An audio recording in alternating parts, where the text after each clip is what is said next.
Principal, Professor Dr. Rama ma'am, we eagerly await the wisdom you will share with us today. I hereby invite you to grace us with your presence and to shed light on the importance of today's event. Your blessings would embrace this event with positivity and goodness. आप सभी को नमस्ते।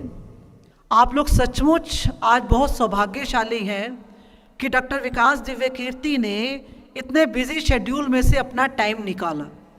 Doctor विकास Hansraj college में हम हमेशा आपका welcome करते हैं, हार्दिक अभिनंदन करते हैं, क्योंकि आप हमें इस परिवार के सदस्य लगते हैं। आप विकास जी को सुनते हैं और इनके मोटिवेशनल लेक्चर्स की आप वीडियो भी सुनते होंगे, लेकिन आप में से कितने बच्चों ने 12th फेल मूवी देखी है? कितने बच्चों ने देखी है?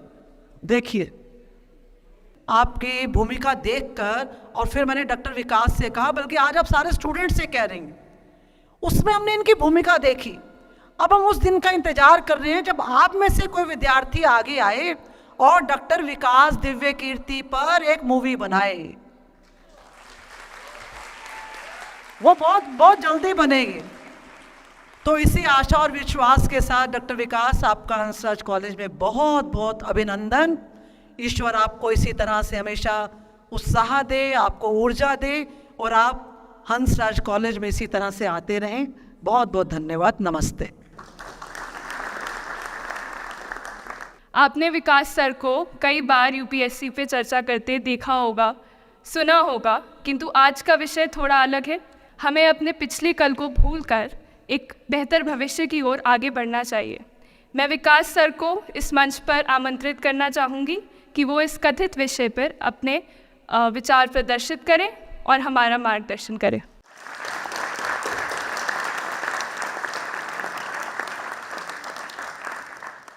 आप सभी को नमस्कार। सबसे पहले मैं अपनी वरिष्ठ साथी रमा जी को धन्यवाद करूंगा।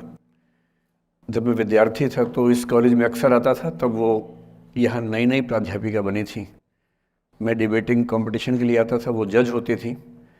इनसे प्राइज़ देना बहुत मुश्किल था, लेकिन हमने हार मानी नहीं और एक आध बार प्राइज़ जीत भी लिया उनके हाथों से।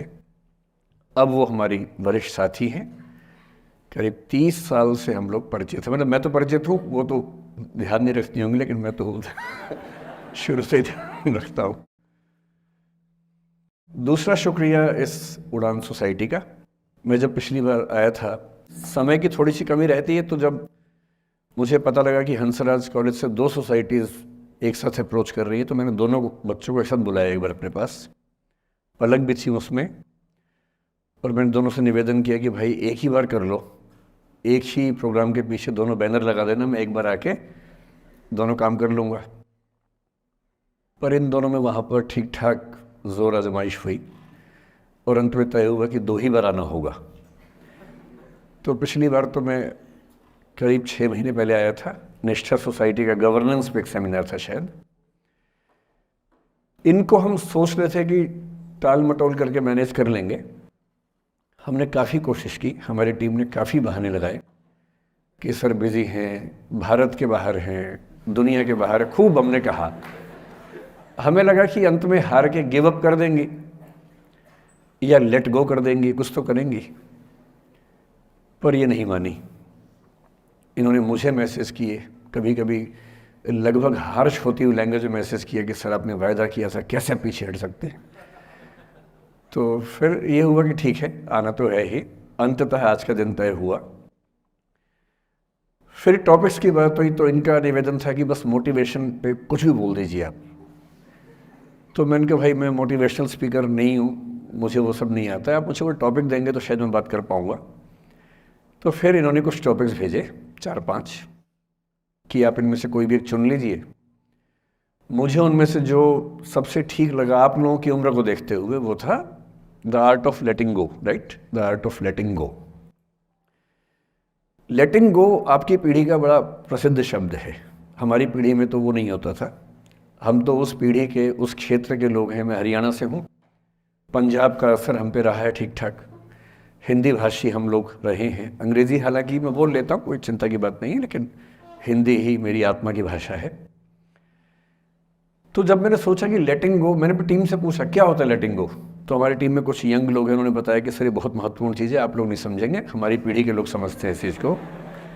लेट गो का मतलब होता है कि छोड़ो, जाने दो। तो मैंने कहा अच्छा, ये तो हमारी पीढ़ी में भी होता था, हम इसके लिए शब्द कुछ और बोलते थे, जैसे मैनू की, तैनू की, छड्डो यार, अरे मटिया दो, अरे भाड़ में जाए, अरे देखा जाएगा, अरे देख लांगे। तो हिंदी हो, पंजाबी हो, हरियाणवी हो, बिहार में अरे मटिया दो, तो वहाँ मटिया दो बोल देते हैं। इसलिए अंग्रेजी भाषा में एक मुहावरा आ जाने से ऐसा थोड़ा है कि भारत के लोग उसके बिना काम चला रहे थे, यहाँ भी काम चल ही रहा था लंबे समय से। तो फिर मैंने कहा ये टॉपिक ठीक है, और जिस उम्र के बच्चों को एड्रेस करना है उस उम्र के बच्चे अक्सर इमोशनल टर्मोइल में रहते होंगे। यही उम्र है जब दिल लगता है, टूटता है, और करियर बनेगा नहीं बनेगा, फेलियर्स मिलते हैं।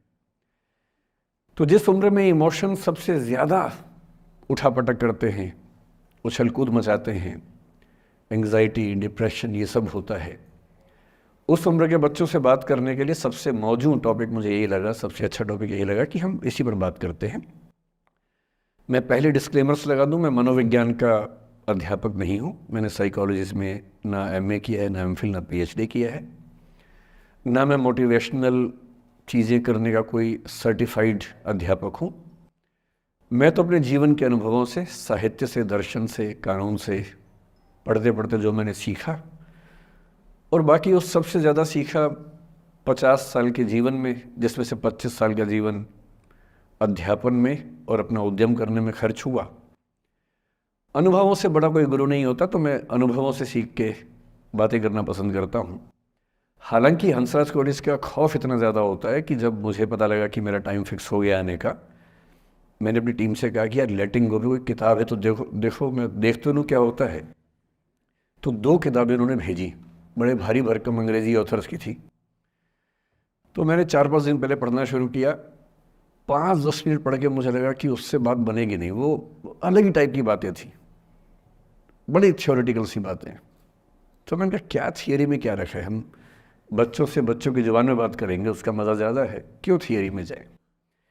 तो मैं जो कुछ भी अगले 1 घंटे में, मतलब 1 घंटा की, आधा घंटा की, 1.5 घंटा, वो मैं आपके चेहरे से अंदाज़ा लगा लूँगा। आप केवल चेहरे पे भाव ऐसे ले आइएगा कितना आप सुनना चाह रहे हैं। मैं तो अभ्यस्त हूँ, मैं 8 घंटे बिना ब्रेक के पढ़ाता हूँ जनरली, तो मैं तो अभ्यस्त हूँ सुबह से रात तक पढ़ाने के लिए। आप अपना देख लीजिए कितना आप सुनने की हालत में है। और ऐसा ना हो कि मैं अपनी स्पीच सुनने के लिए मोटिवेट करूँगा आपको, वो मैं नहीं करूँगा, है ना। उससे अच्छा, उससे बेहतर ये है कि हम बीच में छोड़ देंगे, और मैं आपकी उम्र का भी ध्यान रखूँगा। छोटे छोटे बच्चे हैं, इतना टॉर्चर ठीक नहीं है, तो ध्यान रखेंगे। पर मेरा ख्याल है कि आपको मज़ा आएगा, क्योंकि आपकी उम्र से जुड़ी बातें हैं, आपको अच्छा लगेगा। मैं सबसे पहले 2 शब्दों में अंतर स्पष्ट करना चाहता हूँ। एक शब्द है गिव अप करना, एक है लेट गो करना। कभी कभी लगता है कि दोनों बातें एक जैसी हैं, पर दोनों बातें एक जैसी हैं नहीं। गिव अप करने का मतलब होता है हार मान लेना। मसलन आप कुछ कोशिश कर रहे हैं, जैसे मैं इसी एग्जांपल से बात करता हूँ। पलक ने कोशिश की कि मैं यहाँ पर आ जाऊँ, कोशिश की, और मैं ये नहीं कहना चाह रहा कि मैं बहुत व्यस्त आदमी हूँ, लेकिन हाँ व्यस्तताएं रहती हैं। मैं आजकल अवॉइड करता हूँ कि कहीं जाऊँ, क्योंकि पता नहीं पिछले 3 साल में ऐसा क्या हुआ, इन्विटेशंस इतने मुझे आने लग गए हैं। मैं 25 साल से पढ़ा रहा था, कोई पूछता भी नहीं था मुझे। ये कोविड में यूट्यूब में पता नहीं क्या हुआ है, अब पता नहीं कहाँ कहाँ से इन्विटेशन आते हैं। कुछ तो ऐसी जगह से आते हैं जिससे कोई दूर दूर तक मेरा संबंध ही नहीं है। कोई बड़ी कंपनी है, उस कंपनी का इन हाउस प्रोग्राम है, कह रहे हैं वहाँ के मोटिवेट कर। तो मैंने कहा यार मैं कैसे मोटिवेट कर दूँ मैं। तो फिर अब हमने पॉलिसी बनाई है कि जितना कम हो सके उतना कम जाएं। रमा जी का आदेश तो मेरे सर माथे पर है, मेरी सीनियर है, मैं उनको मना नहीं कर सकता हूँ, लेकिन जनरली मैं कोशिश करता हूँ कि ना जाऊँ। अच्छा, मना करना ख़राब लगता है, तो हम क्या करते हैं कि धैर्य की परीक्षा लेते हैं। जैसे इनके लिए हमने सिंपल पॉलिसी है कि जब कोई बच्चा कहे आने के लिए, उसको बोलो कि सर 3 महीने फ्री नहीं है, 6 महीने फ्री नहीं है, 1 साल चंद्रमा पर गए हुए हैं। कुछ ऐसा वैसा बोल के टालो, किसी का दिल भी ना दुखे और मैं भी अपना समय बचा लूँ। तो हमने इनको बहुत परेशान किया। 3 बार 4, मतलब किया तो मेरी टीम के मेंबर ने, पर मेरे निर्देश पे किया, तो आप उनको मत कुछ कहिएगा, मैंने कहा था। तो 3 बार 4 बार 5 बार टाला, नहीं हो पाएगा, कोशिश करेंगे, अच्छा देखते हैं, नहीं हो पा रहा है, ऐसे करके। अब इनके सामने 2 ऑप्शंस थे। एक ऑप्शन ये था कि हार मान लेती और अंत में बोलती कि चलिए कोई बात नहीं, दुख हो रहा है हमें, ये होता है गिव अप करना। एक दूसरा चांस भी होता है, दूसरा स्टैंड भी होता है कि कोई चीज़ आप हासिल करना चाह रहे हैं, आपको नहीं मिल रही। मसलन ये मुझे बुलाना चाहिए, मैं नहीं आ रहा, मैं बिना बात के भाव खा रहा हूँ, नहीं आ रहा हूँ। और एक समय के बाद ये इस मूड में आ जाती कि भाड़ में जाओ, नहीं यार तो भाड़ में जाओ, तुम जैसे बहुत देखे हैं, एक ढूंढेंगे 100 मिल जाएंगे तुम्हारे जैसे, क्या समझते हो अपने आप को। और फिर मैं कहता मैं आना चाहता हूँ, कहते नहीं हम नहीं बुलाएंगे आपको। ये होता है लेट गो करना। क्यों किसी को इतना भाव देना है भाई? अगर कोई चीज़ नहीं हासिल हो रही तो भाड़ में जाए। क्यों किसी के लिए फ्रस्ट्रेशन झेलनी है, क्यों परेशान होना है? गिव अप करने में और लेट गो करने में इतना ही अंतर है कि आपने हार मान ली या आपने जेहन से निकाल दिया, दिमाग से ही निकाल दिया। किसी चीज़ को दिमाग से निकाल देना लेट गो करना है। किसी चीज़ के लिए कोशिश करते करते हार मान लेना और उस हार की फ्रस्ट्रेशन के साथ जीना गिव अप करना है। मुझे खुशी है कि आपकी मोटिवेशनल सोसाइटी के मेंबर्स कम से कम गिव अप नहीं करते। अच्छा वो लेट गो भी नहीं किया मुझे, वरना मेरा सम्मान बच गया। और ये अच्छा है कि इसी विषय पर हम बात करना चाह रहे हैं।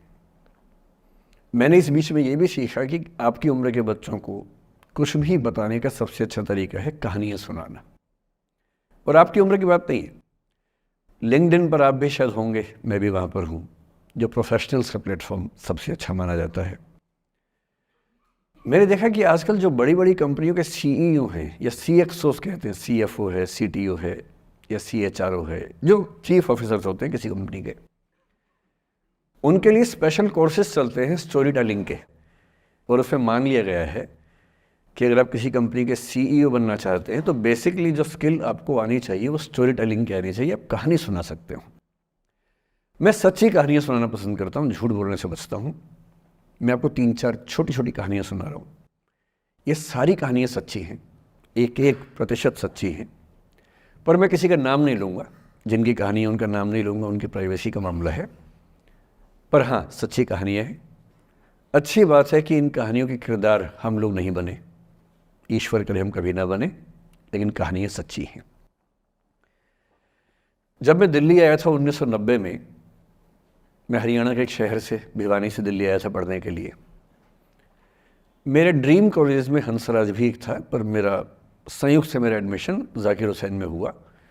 मेरे अंक ठीक थे, यहाँ हो सकता था, पर मैं तो नई दिल्ली स्टेशन पे उतरा, बाहर निकला, पता लगा वहीं एक कॉलेज है, वहीं एडमिशन ले लिया मैंने। तो लोगों ने कहा कि यार कैंपस बड़ा अच्छा होता है। मैंने, अरे क्या फ़र्क पड़ता है, कॉलेज कॉलेज होता है, छड्डो, यही छड्डो में सिखाने आया हूँ आप लोगों को। ठीक है, स्टेशन से निकले वहीं कॉलेज है, मैंने घर जाना होगा तो आराम से कॉलेज से निकल जाएंगे, क्या रखा है कैंपस में। पर मेरा एक दोस्त जो मेरे साथ ही आया था उसी शहर से, उसने एडमिशन हंसराज कॉलेज में लिया।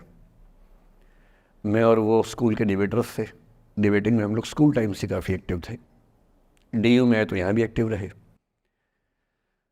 DU में मैंने करीब 5 साल डिबेटिंग की और मेरा ख्याल है कि लगभग मतलब 300-400 डिबेट्स मैंने जीती होंगी DU में, कुछ हारी भी होंगी, लेकिन मैंने खूब डिबेट, वो मेरा दरअसल दाना पानी था, रोजी रोटी मेरी वही थी कॉलेज के दिनों में। घर से पैसे मैं लेता नहीं था, मिलते भी नहीं थे, लेना क्या था, मतलब ऐसी स्थिति भी नहीं थी उस समय मेरे घर में कि मिल सके। तो डिबेटिंग मेरा रोज़गार था, एम्प्लॉयमेंट था, मेरा उससे काम चल जाता था आराम से। उसका भी चल जाता था, वो हंसराज से था, मैं जाकिर हुसैन से था। हम खूब डिबेट्स में मिलते थे। अक्सर ट्रॉफी या तो हम जीतते थे या वो जीतता था, कोई भी जीते रूम पे ही आती थी क्योंकि हम रूममेट्स थे, एक साथ ही रहते थे। वो मुझसे योग्यताओं के मामले में 21 था, बल्कि अगर वो 21 था तो मैं 15 ही रहा हूँगा या 12 रहा हूँगा, 22 या 21 तो नहीं रहा हूँगा, मुझसे बेहतर था योग्यताओं में। बड़ा अच्छा व्यक्ति था। ग्रेजुएशन के बाद मैंने MA हिंदी साहित्य में एडमिशन लिया, जबकि BA ऑनर्स हिस्ट्री में किया था मैंने। उसने तय किया कि वो कुछ और करेगा, प्रोफेशनल कोर्स करेगा, नौकरी करेगा। तो वो चला गया दिल्ली से, मैं दिल्ली में रहा। फिर मैं एमए के बाद तैयारी करने लगा यूपीएससी की। तब तक मैं यूजीसी जेआरएफ कर चुका था। पहला अटैम्प्ट दिया, प्रीलिम्स हो गया। मेंस मेरा 96 के मेंस की बात कर रहा हूँ, मेंस शुरू होने वाला था, 2 दिन रह गए थे। करीब 10 दिन पहले वो मेरे पास आया हुआ था दिल्ली में, मिलजुल के अच्छे से बात करके गया था। उन दिनों उसका एक प्रेम संबंध कहीं हमारी ही एक मित्र के साथ चल रहा था। हम सब दोस्त थे, तो उनमें से 2 लोगों का आपस में एक अफेयर था। मुझे नहीं पता क्या हुआ, लेकिन मेरे मेन एग्ज़ाम से 2 दिन पहले रात को 12 बजे एक फ़ोन आया और ये बताया गया कि मेरे दोस्त ने फंदा लगा के अपनी जीवन लीला समाप्त कर ली है। वो दिल्ली से दूर था कहीं, और जिस व्यक्ति के बारे में मेरी राय ये थी कि उतना जीवट वाला व्यक्ति कोई हो नहीं सकता, जो ज़िंदगी से हार सकता ही नहीं, जिसके होने से कई लोग हमेशा जीता हुआ महसूस करते हैं, वो चुपचाप एक बंद कमरे में ज़िंदगी से हार गया। मैं आज तक नहीं समझ पाया कि ऐसा कैसे हुआ। बाद में टटोला, उसके पेरेंट्स से बात हुई, भाई से बात हुई। उन्होंने उसकी याद में एक सोशल वर्क शुरू किया ताकि किसी और बच्चे को ऐसा ना करना पड़े। तो जो हल्का हल्का अनुमान हुआ वो है कि शायद कुछ ऐसा था रिलेशनशिप में जो नहीं संभल पाया था, और रिश्ता टूट ना जाए इसका दबाव बहुत ज़्यादा था, और वो दबाव झेल नहीं पाया। इस उम्र में ऐसा फेज़ आता है, कई बार आता है। ये एक कहानी है, हंसराज कॉलेज से ही जुड़ी है, इसलिए मैंने सोचा कि वहीं से बात शुरू करूँ। नाम जैसा कि मैंने कहा मैं नहीं बताऊंगा, तो नाम बताने का मतलब भी नहीं। और वो जिसकी मैं कहानी सुना रहा हूँ, आप लोगों के जन्म से पहले की बात है। आप तो सब 21वीं सदी वाले बच्चे होंगे ना, जेन ज़ी होंगे आप सब लोग, तो ये तो बहुत पुरानी बात है। एक दूसरी कहानी सुनाता हूँ। मैं आपको 2-3 कहानियाँ सुनाऊंगा, फिर उन सबका सार निकाल लेंगे एक साथ हम लोग। दूसरी कहानी ये है कि जब मेरा सिलेक्शन हो गया 97 में, मतलब 96 अटैम्प्ट में पहली बार में मेरा सिलेक्शन हो गया था, मैं एक्सटेंशन लेके तैयारी कर रहा था, और डीयू में मैं पढ़ा भी रहा था उस समय।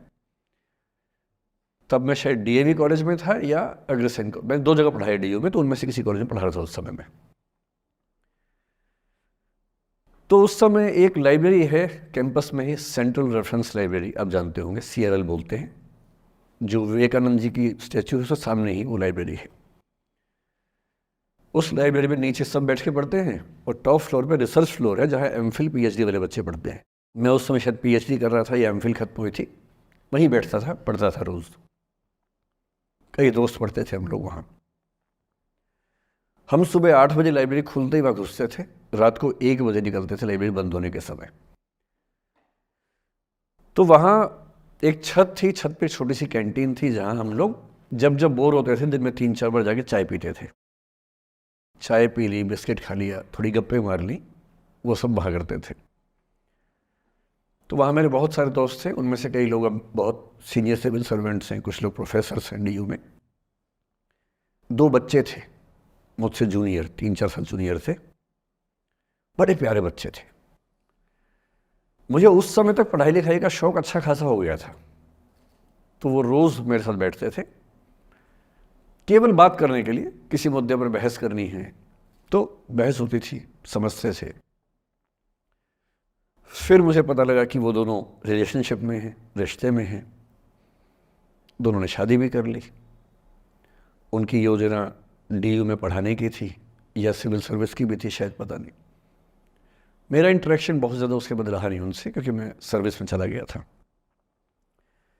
इतने जिज्ञासु बच्चे थे दोनों, इतने जिज्ञासु कि उनसे मिलकर तबीयत खुश हो जाती थी, कि हर चीज़ जानने का मन करता था उनका, हर विषय पढ़ने का मन करता था। एकदम जीवन से भरे हुए बच्चे, आंखों में चमक ऐसे। फिर दोनों की शादी हुई तो मैं शादी में जा नहीं पाया, क्योंकि मेरा रिश्ता सिर्फ लाइब्रेरी में 1 घंटा गप मारने वाला था, उससे ज़्यादा था नहीं रिश्ता उनके साथ। फिर सुनता रहता था कि मैं सब बढ़िया चल रहे, पढ़ाई कर रहे हैं, तैयारी कर रहे हैं। इंटरकास्ट मैरिज की उन लोगों ने, खूब हंगामा हुआ, दोनों घर में तलवारें खिंच गई, किसी तरह से तलवारें संभाली गई, मैनेज हुआ, दोनों साथ रहने लगे। और फिर 3-4 साल के बाद एक दिन मैंने खबर सुनी कि उस बच्ची ने फंदा लगा के जीवन लीला समाप्त कर ली। ये बात भी दिल्ली विश्वविद्यालय की, ये उस दौर के सब लोग इस कहानी को जानते हैं। मेरे ख्याल से ये दोनों कहानी आपकी प्रिंसिपल मैडम जानती होंगी, नहीं ध्यान कर पाएंगे तो मैं उनको जैसे नाम बोलूँगा अकेले में वो तुरंत समझ जाएंगे मैं किसकी बात कर रहा हूँ। मैं आज तक नहीं समझ पाया कि ऐसा क्या हुआ होगा। तो बाद में अनुमान जो हुआ वो ये, इंटरकास्ट मैरिज, परिवार का दबाव, समाज का दबाव, आपस के दबाव, टॉक्सिक रिलेशनशिप, अंत में उस दबाव को न झेल पाना और जीवन समाप्त कर देना, ये हुआ। ये 2 घटनाएं हैं। एक तीसरी घटना ये है कि दिल्ली में आज से 25 साल पहले घटना घटी। आप लोग तब बस पैदा हुए होंगे, घुटनों में चल रहे होंगे, या उससे 5-7 साल पहले की बात रही होगी। ये घटना दिल्ली के सब सीनियर लोग जानते हैं, जिनकी उम्र 35-40 साल है वो सब जानते हैं इस घटना को। मोबाइल फ़ोन में वीडियो नया नया आया था उस समय। अब तो आपके हर फ़ोन में वीडियो है, अब तो सामने भी है, ताकि आप वैसा वाला मुंह बना के सेल्फी खिंचवा सके। पाउट बोलते हैं ना, मैं उसको देसी भाषा में सूअर जैसा मुंह बोलता हूँ, और वैसा ही बनता भी है, क्यूट क्यूट सा सूअर जैसा मुंह बना के लोग सेल्फी खिंचवाते हैं, उसको बोलते हैं पाउट। तब तो कैमरा फ़ोन में पहली बार आया था, तब लोग अभ्यस्त नहीं थे। अब जैसे आप लोग कितने अभ्यस्त होंगे, हम भी होने लग गए अब हम किसी से बात करते हैं तो हम ये एज्यूम करके चलते हैं कि उसने फ़ोन में कुछ ना कुछ ऑन कर रखा होगा, या तो आवाज़ रिकॉर्ड करेगा या वीडियो बनाएगा। तुम कितने केयरफुल होकर बोलते हैं, कितने कॉन्शियस रहते हैं। और सर्विलांस सोसाइटी की सबसे बुरी बात यह है कि हम हमेशा चौकन्ने रहते हैं, हम सहज हो ही नहीं पाते। सहज रूप से 2 लोग बात कर लें, हो ही नहीं पाता। तो मैं तो अपने ऑफिस में कई बार ऐसा करता हूँ, जब हम 3-4 लोग बैठते हैं इनफॉर्मल बातचीत के लिए, हम सब अपना अपना फ़ोन कमरे के बाहर छोड़ के आ जाते हैं, फिर 2 घंटे बात करते हैं, इस भय से मुक्त होके कि कहीं कोई रिकॉर्ड तो नहीं कर रहा। ये हालत है आज की। उस ज़माने में तो फ़ोन थे। मोबाइल फ़ोन आया था भारत में लगभग 1995 के आसपास पहली बार। बड़ा महंगा था, 16 रुपये प्रति मिनट इनकमिंग, 16 रुपये प्रति मिनट आउटगोइंग, ये रेट से उस समय। और फ़ोन वो थे जिनसे आप कील भी ठोक सकते हैं, वैसे वाले फ़ोन थे, बटन वाले फ़ोन थे। नोकिया एक कंपनी थी, उसके फ़ोन हुआ करते थे। उसके 4-5 साल के बाद क्या हुआ, पहली बार किसी कंपनी ने फ़ोन में कैमरा लगा दिया। ये बात उस समय के लोग नहीं समझते थे। जब भी नई तकनीक आती है उसको समझने में टाइम लगता है। जो पहले समझते हैं फ़ायदा उठा लेते हैं, जो थोड़ा लेट समझते हैं वो उसका नुकसान उठाते हैं। उस समय दिल्ली के एक प्रसिद्ध स्कूल में 11वीं-12वीं क्लास के 2 बच्चों में आपस में कोई रिलेशनशिप रही होगी। वो दोनों किसी ऐसी सिचुएशन में थे जो सिचुएशन बहुत ही प्राइवेट किस्म की थी, बहुत निजी किस्म की थी, जिसको पब्लिक नहीं कर सकते। कुछ फिजिकल रिलेशनशिप जैसा मामला था। उस दुष्ट लड़के ने लड़कों के इतिहास को कलंकित कर, लड़कों का इतिहास वैसे भी कलंकित ज़्यादा है, उसे और कलंकित करते हुए उस पूरे सिचुएशन का वीडियो बना लिया। ऐसे मामलों में दुर्भाग्य है, मैं लड़का हूं इसलिए लड़के पवित्र थोड़ा ना हो जाएंगे। लड़का है, इतिहास कलंकित तो है, उसका वीडियो बना लिया और दुष्टता का चरम स्तर निभाते हुए वो वीडियो अपने एक दोस्त को शेयर कर दिया। ये कहे कि किसी और को दिखाना मत। जैसा कि होता है अफवाहों की दुनिया में, हर अफवाह एक व्यक्ति एक को ही बताता है, ये कह के किसी और को मत बताना, और अगला व्यक्ति भी अगले को यही कह के बोलता है किसी और को मत बताना। और इस तरह से पूरे शहर को खबर होती है और सबको लगता है कि सिर्फ मुझे पता है। वो वीडियो फैल गया। नए नए फ़ोन आए थे, पर वो फ़ोन कम लोगों के पास थे, कैमरे वाले फ़ोन। तो फ़ोन से कितना फैलता, ज़्यादा नहीं फैला। लेकिन उस समय दिल्ली की एक कुख्यात मार्केट हुआ करती थी, पालिका बाज़ार, अभी भी है, पर तब वो कुछ और कामों के लिए कुख्यात हुआ करती थी। अब तो कपड़े मिलते हैं, तब कपड़ों के साथ कई चीज़ें और मिलती थी वहाँ। जैसे गंदी फिल्मों की सीडी चाहिए हो तो वहाँ मिलती थी, ग्रे मार्केट में चोरी छिपे। इस वीडियो को सीडी में कन्वर्ट करके लोगों ने वहां से खरीदा, लाखों करोड़ों की संख्या में। नए नए टेलीविज़न चैनल प्राइवेट आए थे और प्राइवेट टीवी चैनल को खबरों की भूख इतनी होती है कि वो खबर के लिए जान दे सकता है और जान ले भी सकता है किसी की। 24 घंटे इस खबर पे, इस चीज़ पर खबरें चल रही थी सारे चैनल्स में कि ये वो लड़का है जिसने ऐसा किया, ये वो लड़की है, ये वो स्कूल है, इस स्कूल की प्रिंसिपल से बात करेंगे, इससे बात करेंगे। वो जो बच्ची थी जिसकी इसमें कोई गलती नहीं थी सिवाय इसके कि वो किसी एक लड़के से प्रेम करती थी, जो कि उस उम्र में बच्चे कर बैठते हैं। इसके लिए बहुत चिल्लपौनी मचानी चाहिए। बच्चों को आप हर बात पे अपराधी नहीं मान सकते। उस बच्चे की गलती सिर्फ इतनी थी कि उसने अपने दोस्त पे भरोसा किया जो भरोसे के लायक था नहीं। वो नीच किस्म का व्यक्ति था जिसने उस संबंध की गरिमा को समझा नहीं।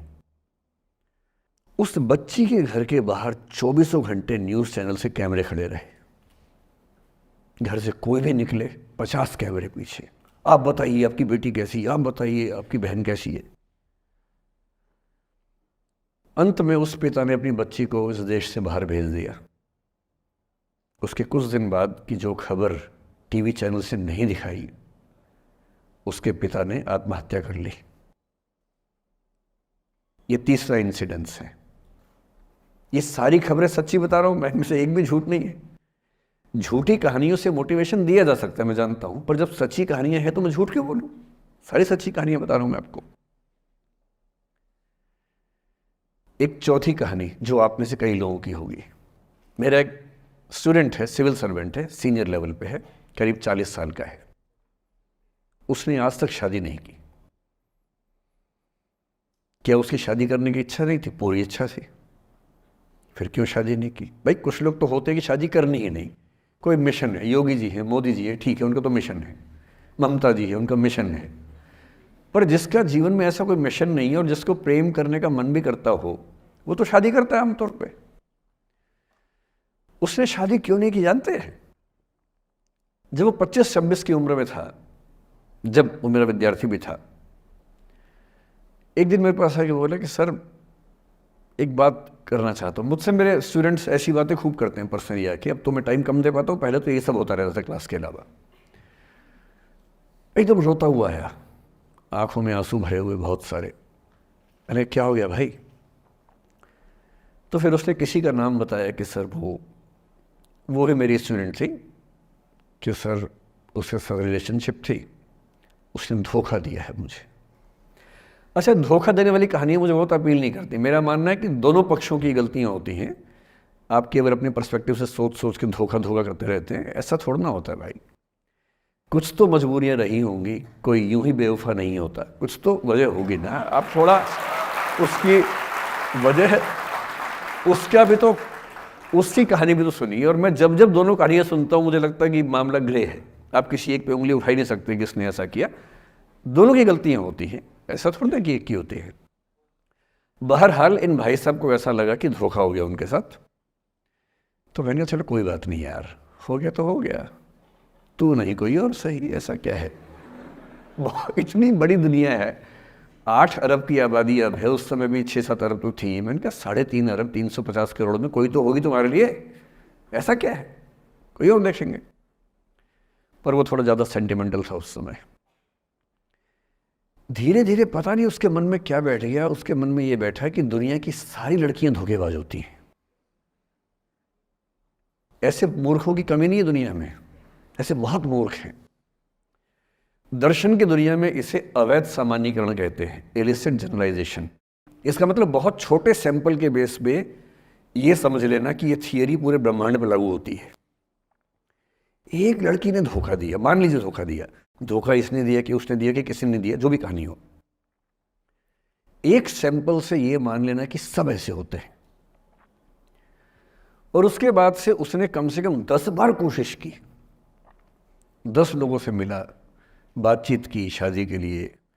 डेटिंग तो क्या करेगा 40 की उम्र में, लेकिन हाँ बातचीत करके देखा कि शायद रुचियाँ मिल जाएं, स्वभाव मिल जाए तो शादी के बारे में सोचें।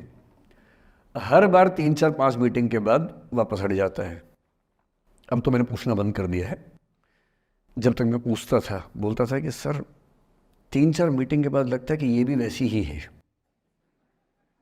मैंने कहा भूल जाओ भाई, उससे भूल जाओ, बात खत्म हो गई। उसके बच्चे घूम रहे हैं आजकल स्कूल में, अब तुम कम से कम शादी तो कर लो। वो भाई साहब आज तक अकेले हैं और अब तो बाज़ार में मूल्य भी कम हो गया उनका, अब विकल्प भी ज़्यादा नहीं मिलते हैं। अब जो विकल्प मिल रहे हैं वहाँ उसकी रुचि और कम हो गई है, तो पूरी संभावना है कि वो जीवन अकेले ही गुजरेगा अब उसका। एक अंतिम एग्जाम्पल देके फिर मैं निष्कर्ष की तरफ बढ़ूँगा। मैं एक आईएएस ऑफिसर को जानता हूँ, 2 आईपीएस को जानता हूँ, बहुत योग्य लोग, देश के सबसे अच्छे संस्थाओं से पढ़े हुए लोग, प्रॉपर आईएएस प्रॉपर आईपीएस में नौकरी करने वाले लोग, और इन तीनों ने अपना जीवन समाप्त कर लिया नौकरी में रहते हुए। क्यों? क्योंकि नौकरी और घरेलू जो दुविधाएं थी उनको झेल नहीं पा रहे थे, ना झेल पा रहे थे ना भूल पा रहे थे, लेट गो नहीं कर पाए तो गिव अप कर दिया। और इसलिए मुझे अक्सर लगता है कि जितनी चीज़ें हम सिखाते हैं बच्चों को, हिस्ट्री, इकोनॉमिक्स, लिटरेचर, वो सब ठीक है, उनका भी महत्व है। शायद उससे ज़्यादा महत्व इस चीज़ का है कि ये समझें कि अपने इमोशंस को कैसे मैनेज करना है। जब जीवन में ऐसा लगे कि सब खत्म हो गया है, जब जीवन में लगे कि बहुत टॉक्सिक किस्म की लाइफ हो गई है, उससे बाहर कैसे निकलें, शायद ये सबसे महत्वपूर्ण लेसन होता है जो हम सबको सीखना चाहिए।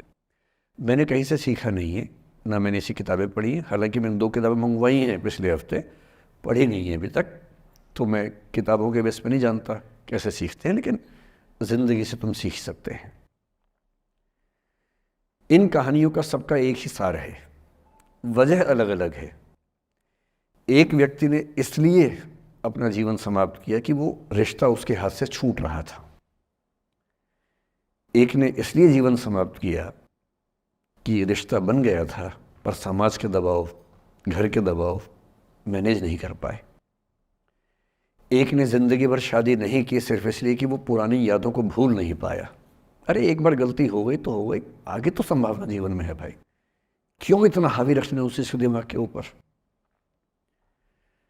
कुछ लोग देश की सबसे अच्छी नौकरी में होकर हर पैमाने पर सफलता की हर कसौटी पर खरा उतरने के बाद जीवन नहीं बचा पाए, क्योंकि दूसरों की नज़र में आप बहुत सफल हो जाए, अपनी नज़र में शून्य हो, तो फिर जीवन कैसे बने, जीवन कैसे बचे। इन सारी कहानियों का मूल भाव एक ही है, अगर आप खुद को हैंडल नहीं कर सकते तो दुनिया को क्या हैंडल करेंगे। दुनिया को हैंडल करने से पहले खुद को हैंडल करना सीखना पड़ता है, और उसका सबसे आसान जो रामबाण उपाय है उसको बोलते हैं द आर्ट ऑफ लेटिंग गो, जाने दो। वो अफसाना जिसे अंजाम तक लाना न हो मुमकिन, उसे एक खूबसूरत मोड़ देकर छोड़ना अच्छा। साहिर ने लिखा। प्रेम की दुनिया के बारे में साहिर से अच्छा कौन लिखेगा। तारुफ समझते, तारुफ ना परिचय, इंट्रोडक्शन। कहते तारुफ रोग बन जाए तो उसको भूलना बेहतर। अरे परिचय हुआ किसी से, आपकी भाषा में इंट्रो हुआ, यही बोलते हो ना आप लोग, इंट्रो हो गया, इंट्रो हुआ, दोस्ती हुई, बाद में लगा रहे यार ये तो ऊट पटांग आदमी है या ऊट पटांग लड़की है, छोड़ो फिर, ऐसा क्या लोड लेना है। तारुफ रोग बन जाए तो उसको भूलना बेहतर, ताल्लुक बोझ बन जाए तो उसको तोड़ना अच्छा, वो अफसाना जिसे अंजाम तक लाना ना हो मुमकिन, उसे एक खूबसूरत मोड़ देकर छोड़ना अच्छा। बस करना यह है कि खूबसूरत मोड़ देकर छोड़ना है, हाथ में तेजाब की बोतल लेके नहीं। और आज की पीढ़ी का ये समझना बहुत ज़रूरी है कि छोड़ना भी अच्छे तरीके से हो सकता है। तो मैं उस बात पर आऊँ उससे पहले थोड़ा संक्षेप में समझा दूँ। मुझसे कुछ बच्चों ने पूछा इस बीच में कि जितना आसानी से आप बोल रहे हैं क्या सच में इतना आसान होता है? कैसे छोड़ें उन चीज़ों को जो मन पर हावी हैं, उन इमोशंस के टर्मोइल को, उन इमोशंस की इंटेंसिटी को कैसे मैनेज करें? क्या सच में इतना आसान होता है? आसान तो नहीं होता है। मेरी उम्र में आसान है, आपकी उम्र में आसान नहीं होता है। मेरी उम्र में क्यों आसान है? क्योंकि ये सारा खेल हार्मोन्स का है, ये सारा खेल केमिस्ट्री का है। हम सब दरअसल बहुत सारे केमिकल्स, जिनमें से कुछ का नाम हार्मोन्स हैं, उन केमिकल्स और हार्मोन्स के बहुत सारे इंटरेक्शंस के रिजल्ट हैं। इसलिए जब कोई बच्चा जैसे छोटे बच्चे हमेशा उछलते रहते हैं, पेरेंट्स थके रहते हैं, ये इन सभी केमिस्ट्री का परिणाम है, शौक का मामला नहीं है। आपकी उम्र जो होती है किशोरावस्था और युवावस्था की शुरुआती उम्र, मैं मान के चल रहा हूँ कि आप सब लोग 17 से 22-23 के बीच के लोग हैं, बच्चे हैं। कुछ तो अभी शादी भी नहीं कर सकते होंगे, वो वाले होंगे ना। लड़के तो नहीं कर सकते होंगे भी, 21 के कहाँ हुए होंगे। तो वो वाली उम्र आप लोगों की है। इस उम्र में इमोशंस का टर्मोइल, इस उम्र में इमोशंस का बिखराव इतना ज़्यादा होता है कि संभालना बड़ा मुश्किल होता है। जैसे जैसे आप मैच्योर होंगे, बड़े होंगे, बूढ़े होंगे, बूढ़े और मैच्योर काफ़ी हद तक समानार्थक शब्द होते हैं। बूढ़ा आदमी आमतौर पर मैच्योर हो ही जाता है, और जो मैच्योर हो जाता है उसको लोग बुढ़ा ही बोलते हैं, चाहे वो दोस्त हो आपका। तो मैच्योर होने के बाद मैच्योरिटी के कई लक्षण हैं, 10-20 लक्षण। उनमें से एक ये है कि आपके इमोशंस में इंटेंसिटी उतनी नहीं रह जाती जितनी बचपन में होती है।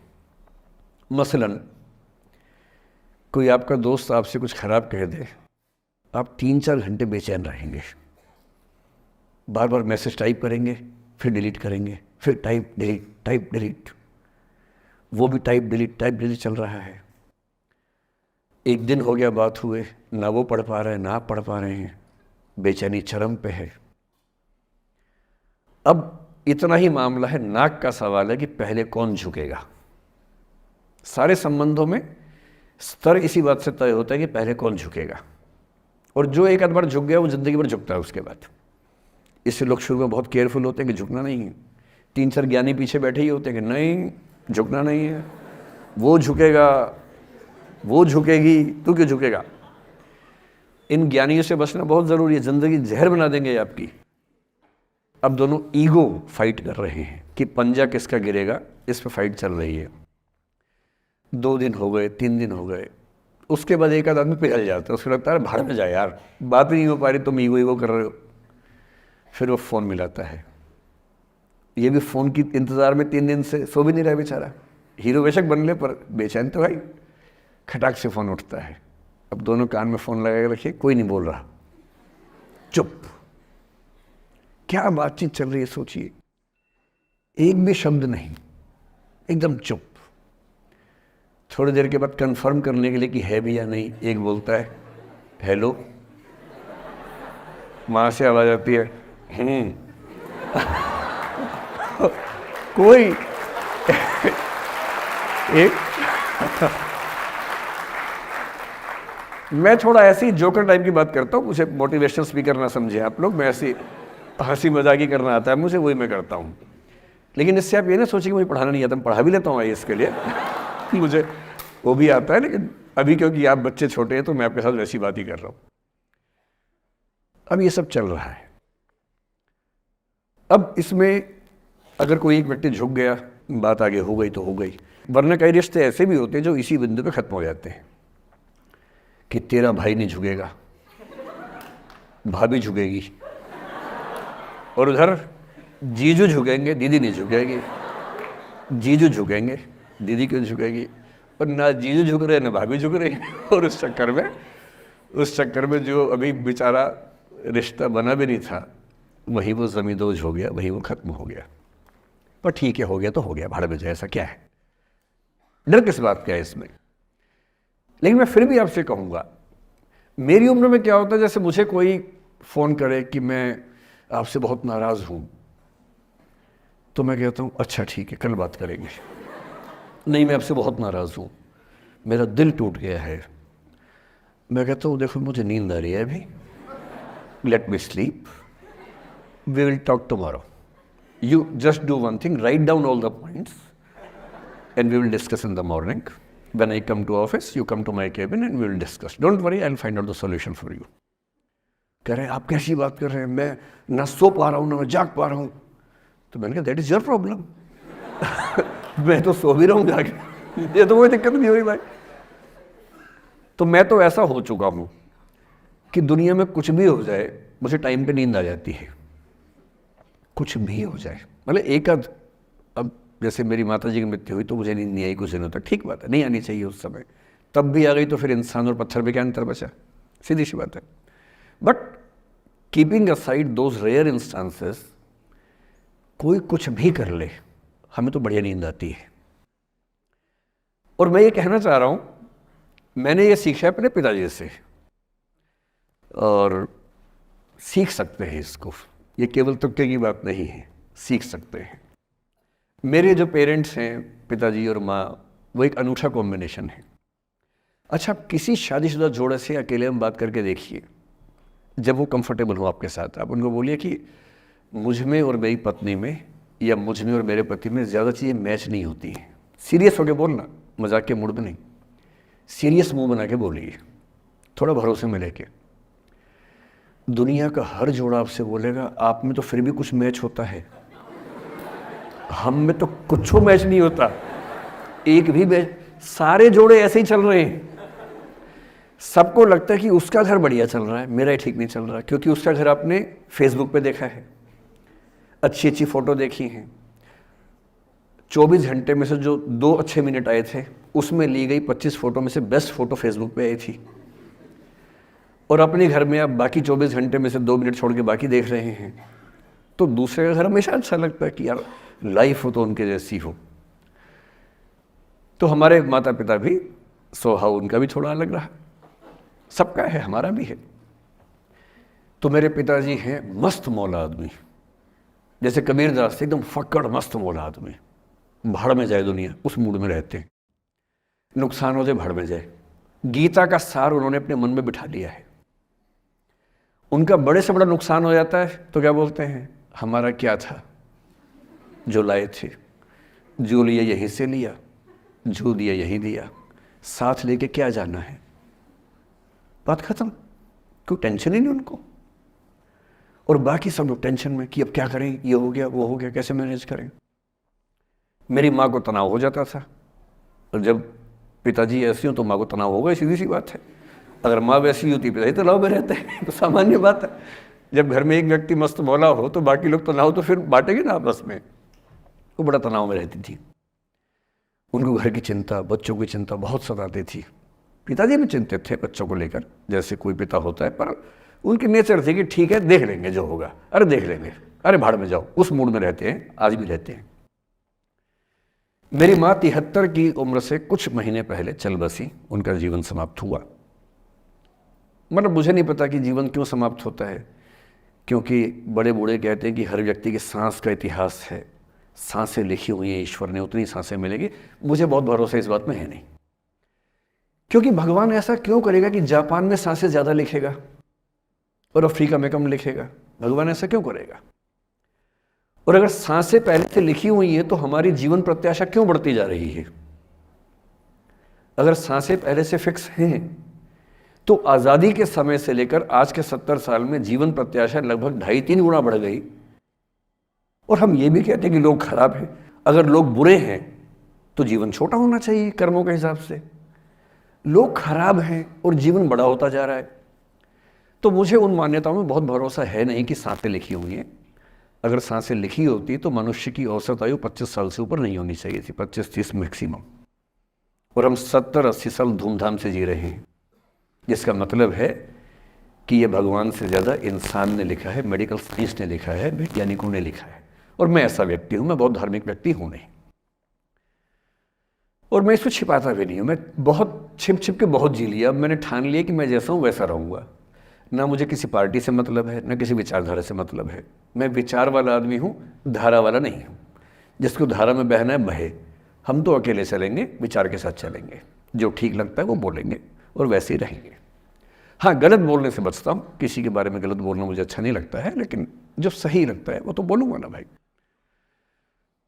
मेरे पिताजी 81 साल के हैं, अभी 81 साल के हुए कुछ दिन पहले, और एकदम मस्त मौला आदमी है, मुझसे ज़्यादा युवा हैं।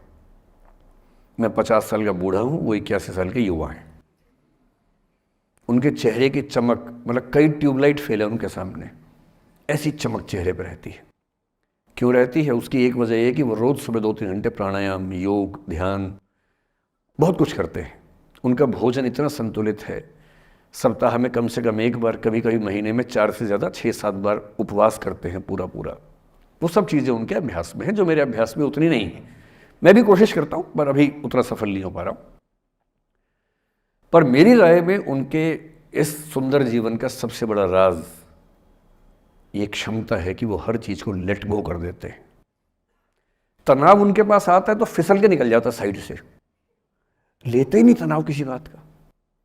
कुछ भी हो जाता है तनाव ही नहीं लेते। और मुझे लगता है कि काश ये चीज़ मेरी माँ के स्वभाव में होती, कम से कम 10 साल उनका जीवन और ज़्यादा तो होता। और मैं अपने अनुभव से बता रहा हूँ, बहुत विश्वास से बता रहा हूँ। मैं ना सोने जागने में नियमित व्यक्ति हूँ, ना मैं बहुत कसरत करता हूँ। ठीक हूँ, मतलब बुरा भी नहीं हूँ, ठीक हूँ। मेरी उम्र के अधिकांश लोग बीपी, शुगर, बहुत बीमारियों से ग्रस्त हैं। मैं फ़िलहाल नहीं हूँ। क्यों नहीं हूँ? मेरे पास इसका उत्तर एक ही है, मैं लोड लेता नहीं किसी बात का, दबाव लेता नहीं, तनाव लेता नहीं। भाई अच्छा हो रहा है तो भी ठीक है। जब मैं सफल, जैसे मैं 3 साल में पिछले काफ़ी सफल हो गया, जितना मुझे नहीं होना चाहिए था, मैं तो कैसे हो गया हूँ सफल। अगर मैं सफल हो गया तो मैं इस बात का लोड भी नहीं ले रहा कि मैं सफल क्यों हो गया। अरे हो गया तो कैसे हो गया, कई लोग हो जाते हैं, हम भी हो गए, ऐसा क्या है। कल को नहीं रहूंगा, मान लीजिए, ऐसा हो सकता है, कल को फेल हो जाऊं कहीं। फेलियर को पचाना पता नहीं कितना मुश्किल होता होगा लोगों के लिए। मैं अपने बारे में जानता हूं, मुझे मुश्किल नहीं होने वाला, क्योंकि मैंने सफलता का लोड लिया ही नहीं अपने ऊपर। विफलता मुझे क्या प्रभावित करेगी, बहुत फर्क नहीं पड़ता है।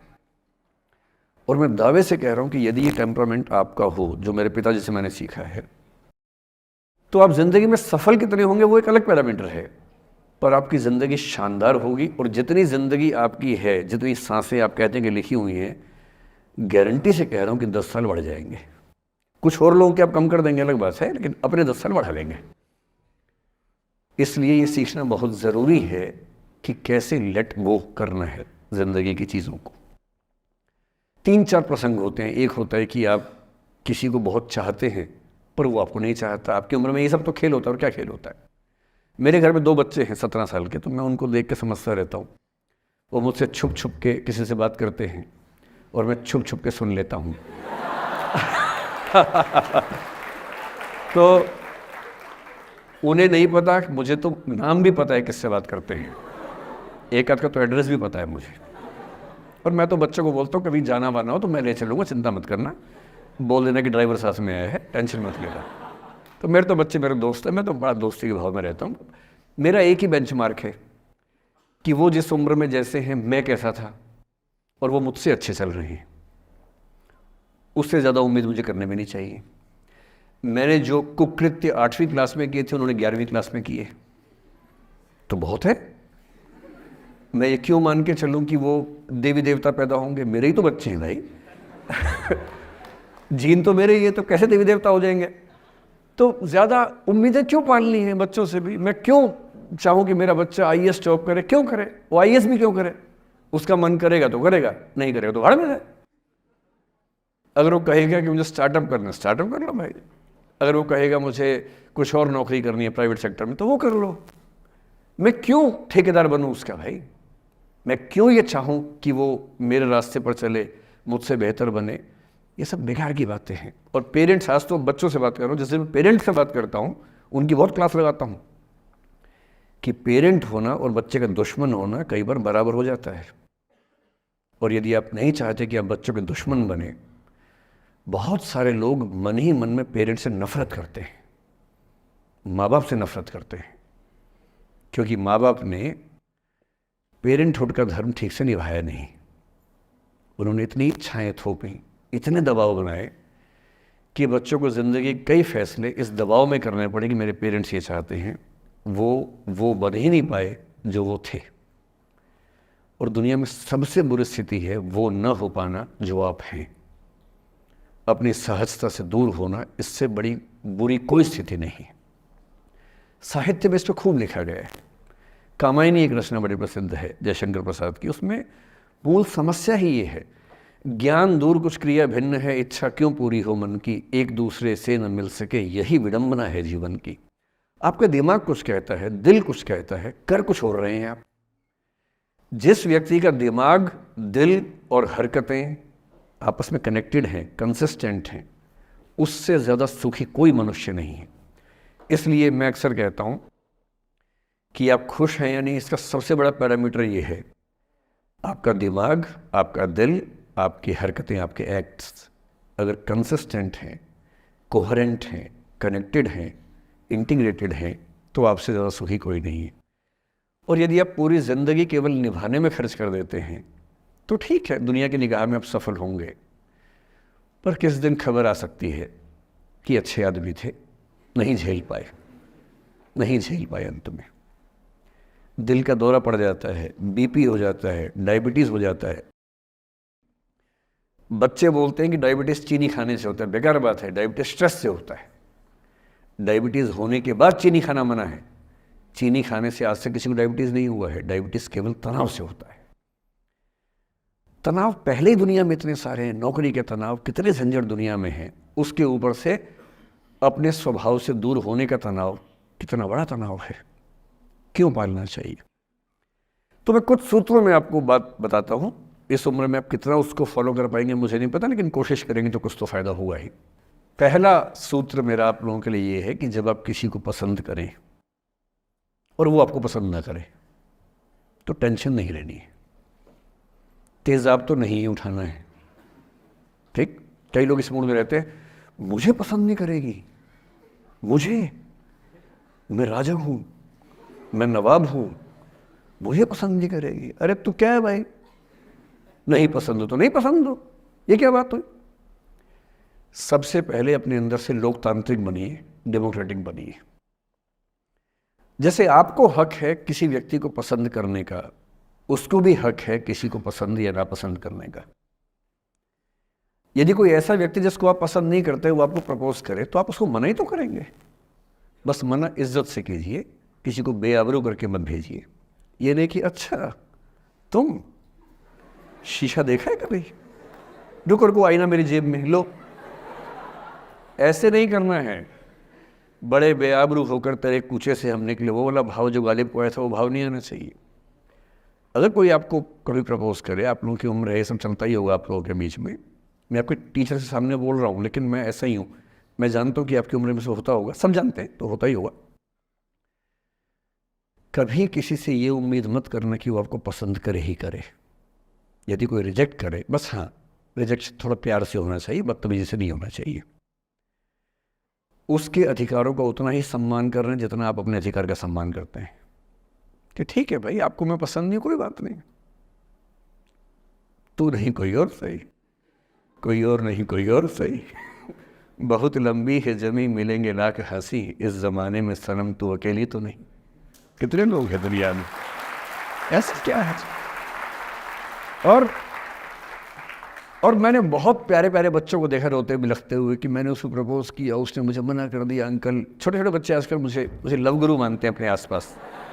वो मेरे पास आके ऐसी ऐसी बातें बताते हैं, बड़ी क्यूट तोतली आवाज़ में, मैंने उसको प्रपोज किया, उसने मुझे ऐसे वाली आवाज़ में एकदम रोते बिलखते हुए। तो मैं बोलता हूँ बधाई हो बहुत बहुत तुम्हें, कॉन्ग्रेचुलेशंस। मैंने अपनी ज़िंदगी में ऐसे 50 मामले देखे और 50 में से कम 49 मामले में जब कहीं दिल नहीं लगा, बाद में उससे बेहतर ही व्यक्ति मिला। अगर कभी ऐसा हो ना, मन ही मन में बधाई देना अपने आप को कि बच गया। हाँ बोल देता तो फंस जाती, हाँ बोल देते तो मर जाता। और मन में भाव वही रखना है, तू नहीं कोई और सही बात खाना, स्ट्रेस नहीं लेना है।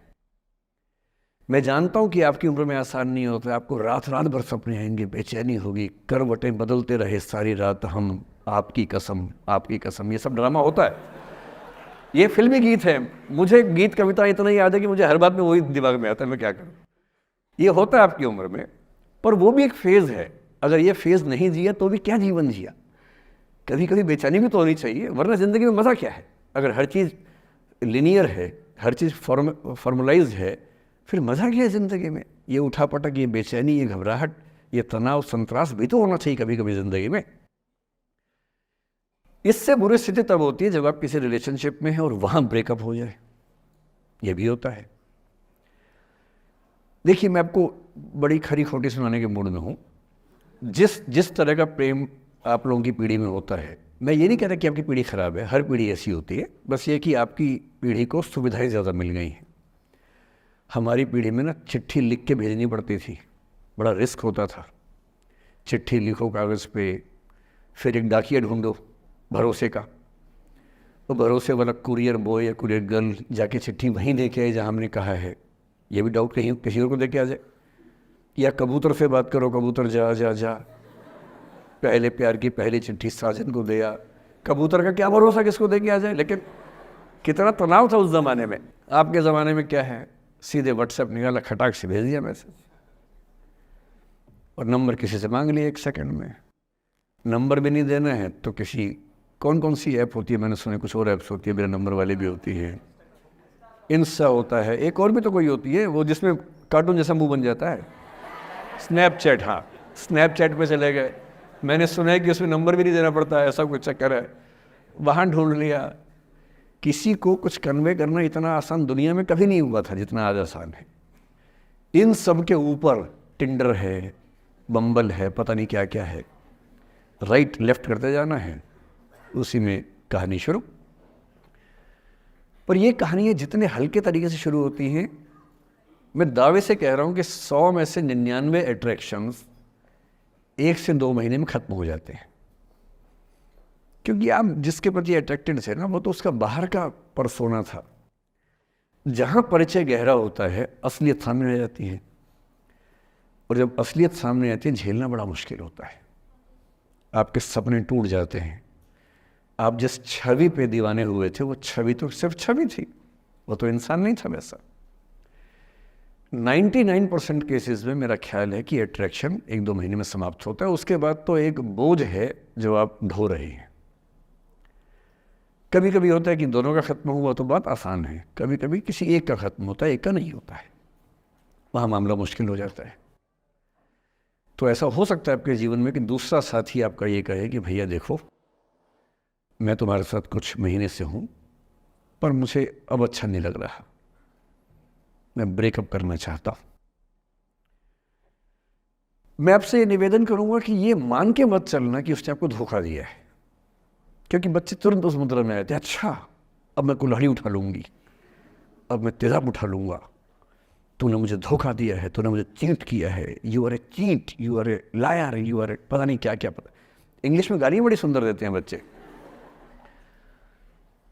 मैं ये कहना चाह रहा हूँ कि इस बात की संभावना मान के चलिए कि हो सकता है कि आपके साथ 2 महीने रहने के बाद सच में उसको ये लग जाए कि आपके साथ ट्यूनिंग ठीक नहीं है, या आपको लग जाए कि आपकी ट्यूनिंग उस व्यक्ति के साथ ठीक नहीं है। और किसी मुर्दा को अपने पास पकड़ के रखना उसका मज़ा नहीं है।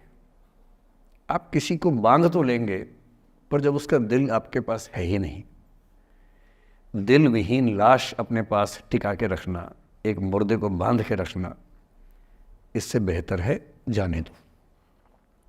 बांधना नहीं, बांधते वो हैं जिनमें असुरक्षा बहुत ज़्यादा होती है। उस असुरक्षा से बचने का उपाय खुद को बेहतर बनाना है। आप इतने बेहतर हों कि आपको चाहने के लिए हज़ारों लोग हों। क्यों आप इतना डिपेंडेंट होते हैं कि इस एक व्यक्ति के अलावा मेरा कोई है ही नहीं दुनिया में, ऐसा क्यों सोचना है। और ऐसे ही मामले में ये करना है वो अफसाना जिसे अंजाम तक लाना ना हो मुमकिन, उसे एक खूबसूरत मोड़ देकर छोड़ना अच्छा। और ये खूबसूरत मोड़ कैसे होगा? अगर कोई जाना चाह रहा है तो आपके पास 3 ऑप्शंस हैं। एक, ना उसको अच्छे से बात करे, ना ख़राब से बात करे, न्यूट्रल होके जाने दे। एक, उसको धमकी दे, बर्बाद कर दूंगा, छोड़ूंगा नहीं, तो निकल के देख घर से, तेरे एड्रेस पता करवा लूँगा, मेरे साथ 50 दोस्त हैं, मेरे सारे आवारा हैं, सारे बेरोज़गार हैं, सारे कुंठित लोग हैं, सारे गुंडे मवाली हैं, उनका धंधा यही है, तेरे पीछे छोड़ दूंगा सबको। एक ये तरीका है। और तीसरा ये कि ठीक है यार, ऑल द बेस्ट, जा सिमरन जा, जी ले अपनी ज़िंदगी। अरे ठीक है, हो सकता है मैं तुझे ठीक नहीं लगा, कोई बात नहीं, लेकिन किसी से मिलो तो बढ़िया से मिलना, तेरी ज़िंदगी अच्छी हो, मैं भी ढूंढ ही लूँगा किसी न किसी को, थोड़ी हेल्प कर दियो, कहीं इंट्रो करवा दियो मेरी भी, लेकिन ठीक है तू भी जा। ये होता है खूबसूरत मोड़ देकर छोड़ना। अच्छा, चिपकू नहीं बनना है किसी के पीछे, ना बोरा जाना है कि तुम जाओ, मैं तो दीवाना, स्थाई दीवाना हूँ तुम्हारा। कोई जब तुम्हारा हृदय तोड़ दे, तड़पता हुआ जब तुम्हें छोड़ दे, तब तुम मेरे पास आना प्रिय, मेरा दर खुला है, खुला ही रहेगा तुम्हारे लिए। वाह। पहले के ज़माने में बेरोज़गारी का ये लक्षण था। हम जब छोटे थे ये गाने सुनते थे, हम ये सुन के बड़े हुए कि ऐसा ही करना पड़ता है शायद प्रेम में, तो हमारे स्कूल में लोगों ने इसका पैरोडी बनाई। जब कोई तुम्हारा सर फोड़ दे, तड़पता हुआ जब तुम्हें छोड़ दे, तब तुम मेरे पास आना प्रिय, ये क्लिनिक खुला है, खुला ही रहेगा तुम्हारे लिए, तो बस आ जाना। जब कोई तुमको सड़क पे छोड़ दे, गाड़ी अपनी वहाँ से मोड़ ले, तब तुम मेरे पास आना प्रिय, ये ठेला खड़ा है, खड़ा ही रहेगा तुम्हारे लिए। क्यों भाई, क्यों खड़े रहोगे, बेरोजगार हो क्या? अरे ठीक, जा सिमरन जा, जी ले, और मैं भी जा रहा हूँ जीने के लिए। ये दीवाना नहीं बनना है कि तुम मतलब मुझे ना चाहो तो कोई बात नहीं, किसी और को चाहोगी तो मुश्किल होगी। अजीब हाल है यार, तुम ठेकेदार हो कि तेरा ठेका मेरे पास है, नहीं तो किसी के पास नहीं है। अजीब हाल है। अरे ठीक है भाई, उसकी ज़िंदगी है, जीने दो उसको। क्यों किसी की ज़िंदगी में इतना हावी होने का प्रयास करना है? जब आप नहीं चाहते कि आपकी ज़िंदगी में कोई हावी हो, आप क्यों किसी की ज़िंदगी में इतने हावी होंगे? और जब बहुत दर्द हो ना, हमेशा दूसरे के पर्सपेक्टिव से भी सोच के देखिए कि उसको ऐसा क्यों करना पड़ा। क्या पता कोई मजबूरी हो, कभी कभी होती है। मैं बुद्ध की मजबूरी सोच के परेशान होता हूँ कई बार, और फिर मैं सोचता हूँ कि काश यशोधरा जैसा व्यक्तित्व सबका होता। बुद्ध की रियल कहानी क्या है शायद किसी को नहीं पता। मैं जिस कहानी की बात कर रहा हूँ, मैथिली शरण गुप्त नाम के एक बड़े प्रसिद्ध कवि ने यशोधरा नाम की पुस्तक में वो कहानी लिखी है, भूमिका में जिक्र किया। बुद्ध बचपन से ही थोड़े से वैरागी किस्म के व्यक्ति थे। उनकी कुंडली देख के एक ज्योतिषी ने बताया भी था। माता पिता बहुत परेशान थे, शुद्धोदन उनके पिता का नाम था। माता पिता ने बहुत कोशिश की कि इस बच्चे का मन विरक्त न हो। अच्छा महल बनवाया, सारी सुविधाएं दी। जैसे ही बुद्ध थोड़े से किशोरावस्था में आए, उस समय की दुनिया की सबसे खूबसूरत महिला से, लड़की से, यशोधरा से उसकी शादी करवा दी। यशोधरा के पिता ने काफ़ी एग्ज़ाम लिए बुद्ध जी के, वो सारे एग्ज़ाम में पास हुए, तब जाके शादी हुई, ऐसे नहीं हुई। शादी हुई तो बुद्ध भी ठीक था, रमे रहे उस जीवन में। बेटा हुआ उनका राहुल। अब बुद्ध की विरक्ति का भाव बढ़ता जा रहा था। 29 साल की उम्र के आसपास ऐसा हुआ कि उन्होंने एक मृत व्यक्ति को देख लिया, एक बूढ़े को देखा, एक भिखारी को देखा, एक बीमार को देखा। विरक्त हो गए और उनका मन हुआ घर छोड़ दूं, ज्ञान की खोज में चला जाऊं। अब ज्ञान की खोज में जाएं, उनको पता है कि भाई मेरी पत्नी भी है, मेरा बेटा भी है, राज्य भी है, कैसे छोड़ दूं? छोड़ना जरूरी है। अंदर की आवाज है कि छोड़ो, तुम इस चीज के लिए नहीं बने हो, तुम्हारा स्वधर्म कुछ और है। बाहर की जिम्मेदारी है कि छोड़ नहीं सकते। मैं अनुमान करता हूं कि बुद्ध ने शायद अपने पिताजी से कहा हो कभी कि पिताजी मैं बहुत परेशान हूं, छोड़ना चाहता हूं, तो पिता ने समझा बुझा के मना किया होगा कि बेटा शोभा नहीं देता, ऐसा मत करो। हो सकता है पत्नी से भी बात की हो, पत्नी ने भी कहा हो कि ये क्या बात हुई, हम सबका जीवन तुम पे टिका है, बच्चा अभी बिस्तर से भी नहीं उतरा है, अभी तो चलना भी नहीं शुरू किया है, तुम ऐसी बात कर रहे हो। इसका जिक्र नहीं मिलता इतिहास में कि ये बात हुई कि नहीं हुई। और एक दिन बुद्ध ने तय किया और वो आधी रात को पत्नी और बेटे को सोता हुआ छोड़ के चले गए। इसको बौद्ध परंपरा में महाभिनिष्क्रमण कहते हैं। बुद्ध का अपने घर से निकल जाना। अब बुद्ध चले गए, लेकिन मैथिली शरण गुप्त यशोधरा के पर्सपेक्टिव से बुद्ध को देख रहे हैं। यशोधरा बहुत परेशान है, भाई पति चला गया है, बच्चे का पिता चला गया, मजाक थोड़ना है।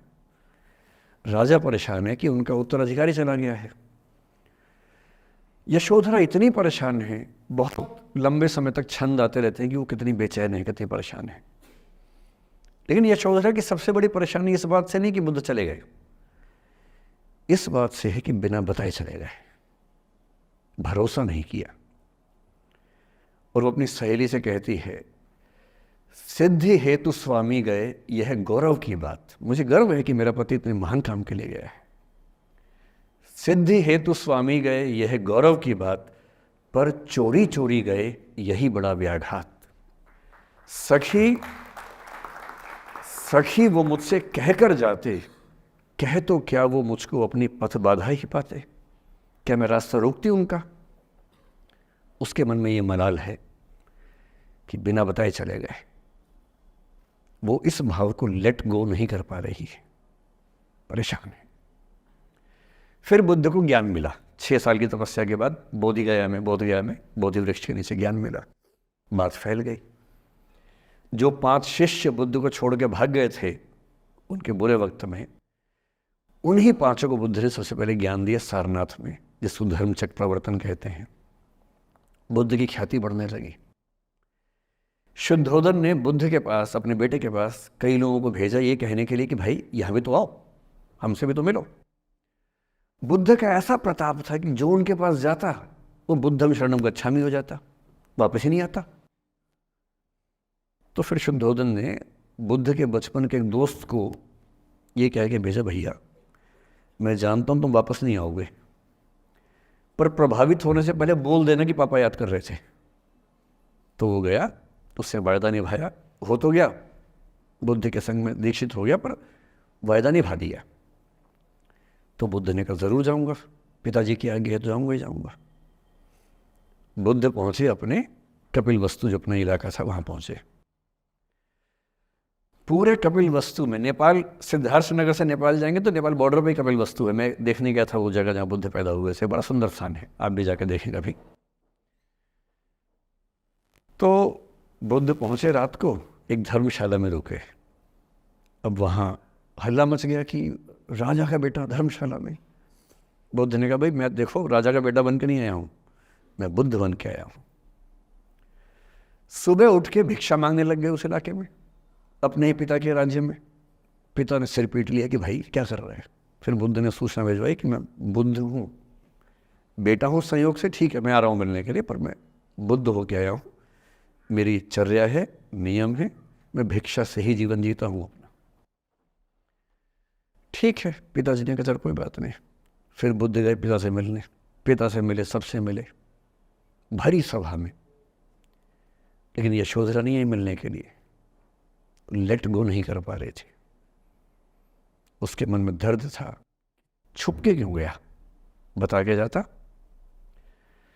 बुद्ध ने पूछा पिता से कि यशोधरा कहाँ है, तो बोले कि वो कह रही है कि अगर बुद्ध मिलना चाहेंगे तो खुद ही मिलने आएंगे मुझसे, मैं क्यों जाऊंगी भाई, आत्मसम्मान भी तो कोई चीज़ है, मैं क्यों मिलने जाऊंगी। तो बुद्ध मिलने गए।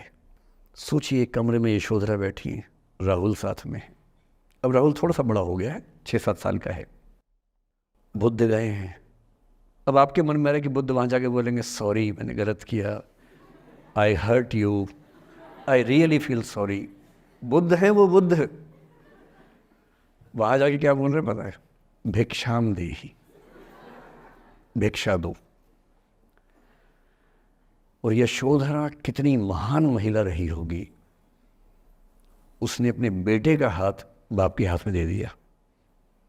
लेट गो का इससे महान उदाहरण दुनिया के इतिहास में नहीं है कि चलो आखिर तुमने आके झुक के कुछ मांगा तो सही।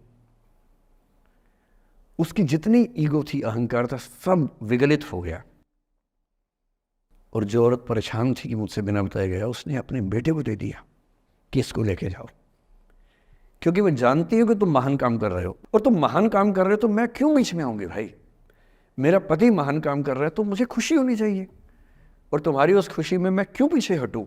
बस मुझे भरोसे में लेके जाते तो और खुश होती। ऐसी दूसरी कहानी राधा जी की है।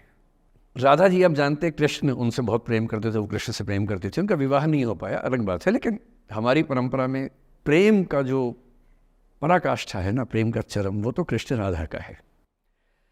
मतलब राधा कृष्ण का प्रेम एक खास किस्म का प्रेम है, जहाँ विवाह के बंधन के न होने पर भी प्रेम का चरम रूप होता है। राम और सीता का प्रेम गार्हस्थ्यिक प्रेम का चरम रूप है कि पति पत्नी का प्रेम कितना शानदार हो सकता है। वो देखना हो तो राम सीता का प्रेम देखिए, विशेष रूप से तुलसीदास जी के यहाँ देखिए। और वैसे जो प्रेम होता है वो देखना हो तो राधा कृष्ण का प्रेम देखिए। पर इंटरेस्टिंग है, ये सारे जो हमारे धर्म के चरित्र हैं ये समय के साथ चेंज होते गए हैं। राम बदले हैं, कृष्ण बदले हैं, राधा बदली हैं, सब बदले हैं। एक कवि थे सूरदास, भक्ति काल में 16वीं सेंचुरी, आप मोटा मोटा ध्यान में रखिए। कृष्ण को, आपने वो कहानी सुनी होगी, कृष्ण तो अपने घर में थे, कंस को मारने के लिए वो पैदा हुए थे।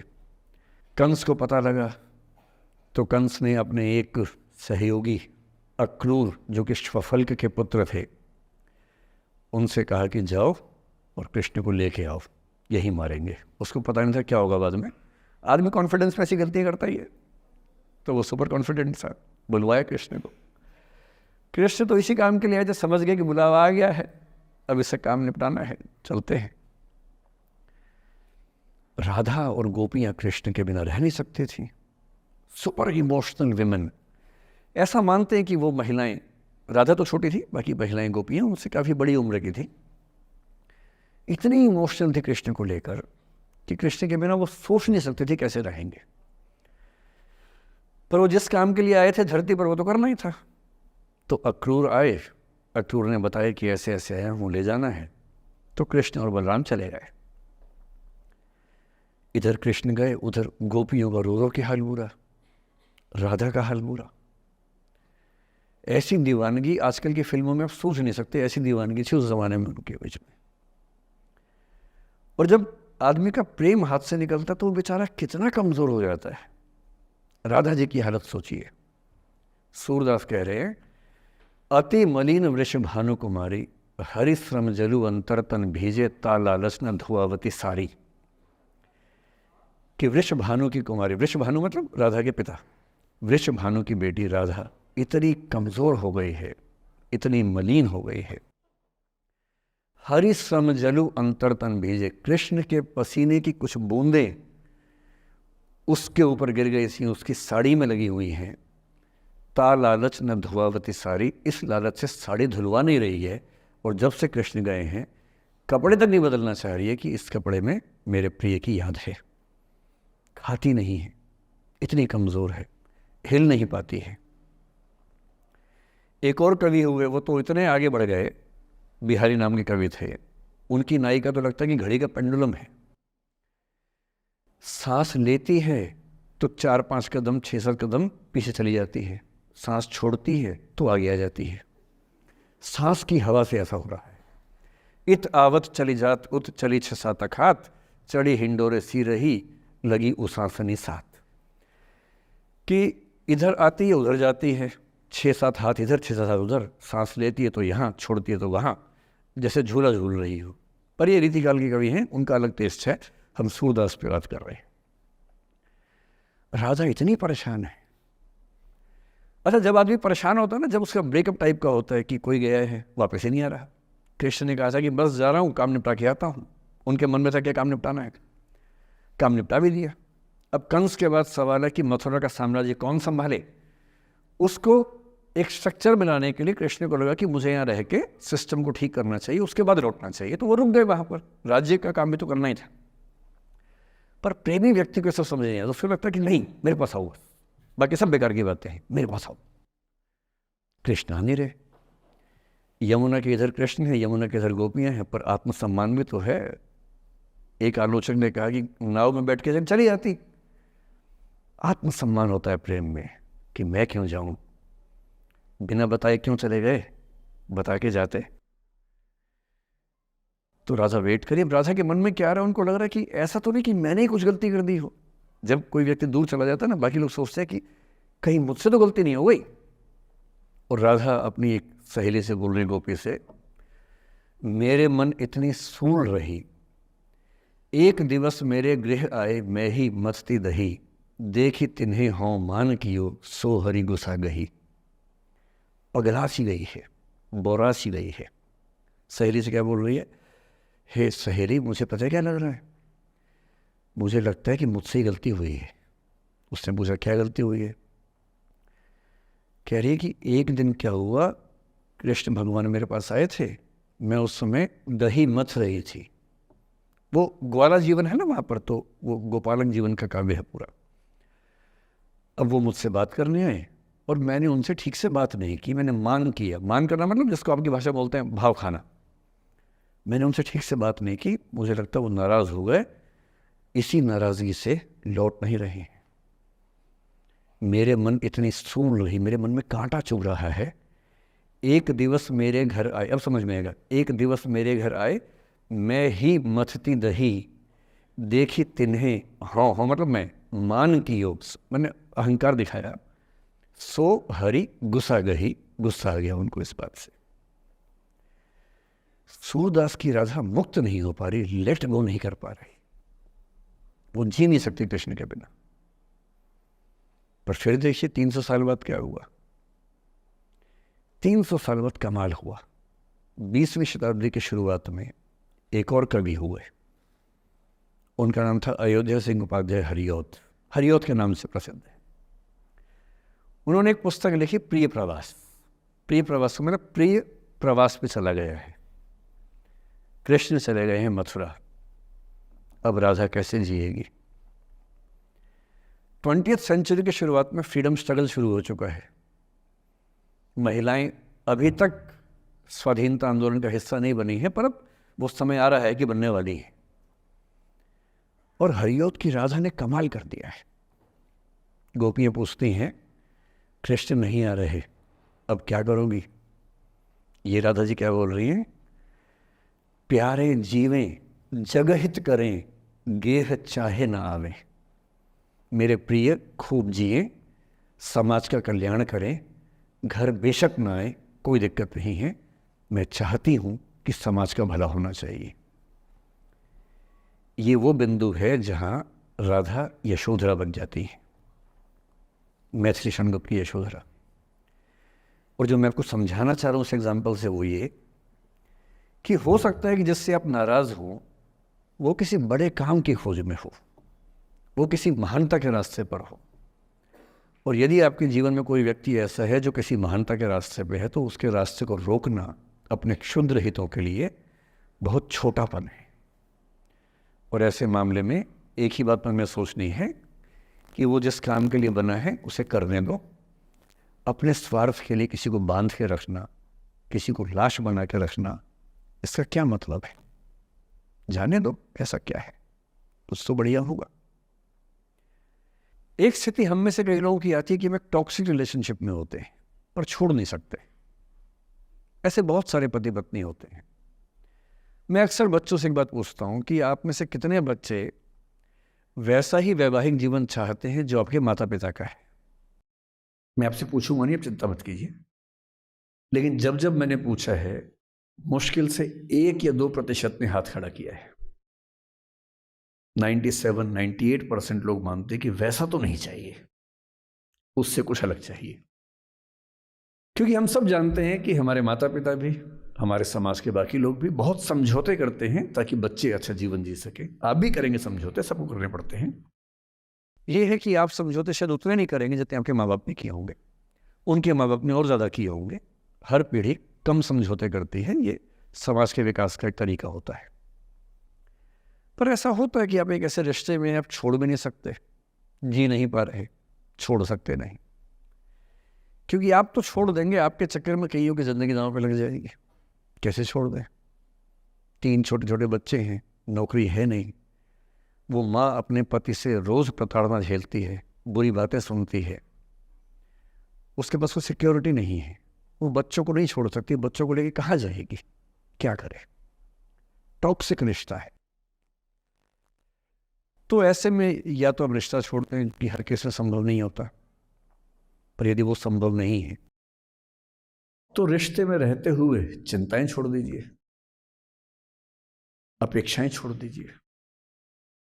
भाई तेरी अपनी ज़िंदगी, मेरी अपनी ज़िंदगी, एक घर में रहेंगे पर रोज़ युद्ध नहीं करेंगे, बीपी नहीं बढ़ाएंगे, शुगर नहीं बढ़ाएंगे, तनाव नहीं बढ़ाएंगे। तुम्हारा अपना स्पेस, मेरा अपना स्पेस, ठीक है, एक छत के नीचे हैं, काम चला लेंगे, किसी और को नहीं बताएंगे, दुनिया के सामने अच्छी अच्छी फ़ोटो खिंचवाते रहेंगे स्माइल कर करके चेहरा, पर कम से कम बच्चे सफ़र ना करें, परिवार सफ़र ना करे, जी लेंगे, झेल लेंगे।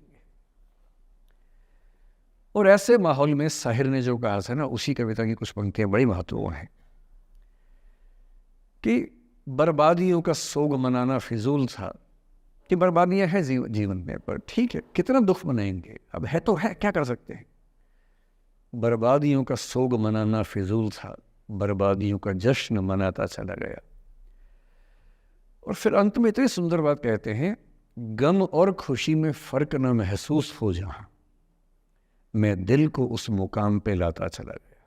कि ठीक है, जैसी ज़िंदगी है उसको वैसे जिएंगे, अपेक्षाएं नहीं पालेंगे, ना तुम उम्मीद करना, और हम किसी तरह से मैनेज करके ज़िंदगी गुजार लेंगे। ये है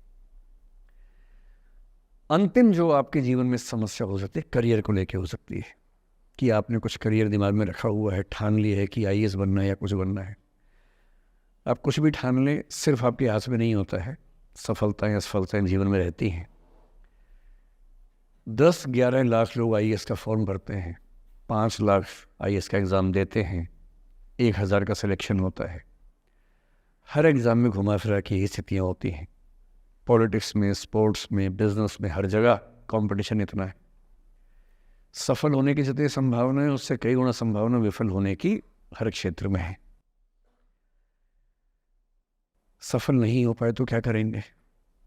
और मैंने ऐसे लोगों को देखा है कि आईएएस नहीं बन पाए 20 साल पहले, और 20 साल से रोज़ घुट रहे हैं कि आईएएस नहीं बन पाए। रात दिन यही ख्याल होता है कि आईएएस नहीं बन पाए, या पीसीएस नहीं बन पाए, या कुछ खास सोचा था जो नहीं कर पाए।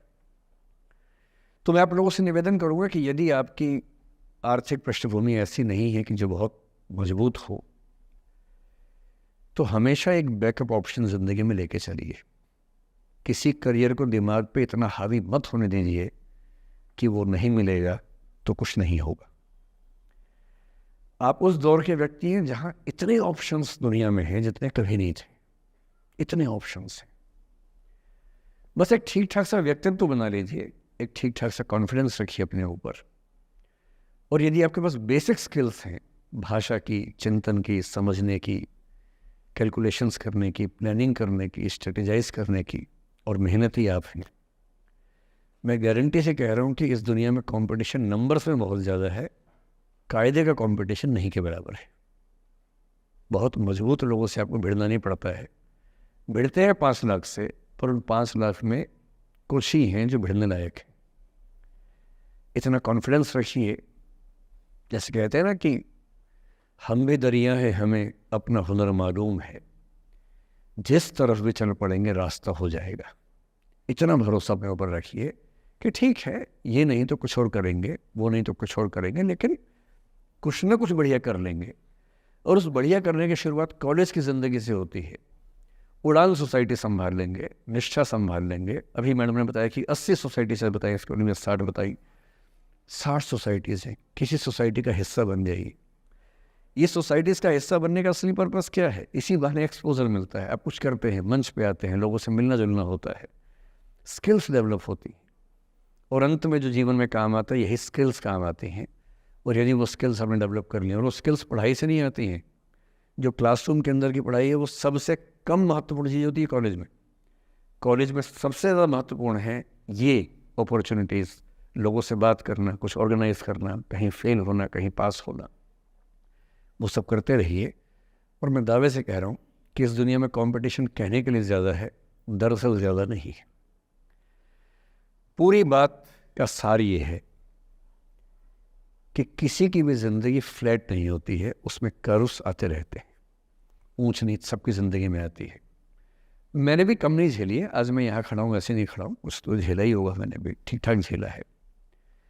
जिस उम्र में आप मौज मस्ती करते हैं, मैंने उस उम्र में कैलकुलेटर बेचे हैं, मैं सेल्समैन रहा हूँ 17 की उम्र में।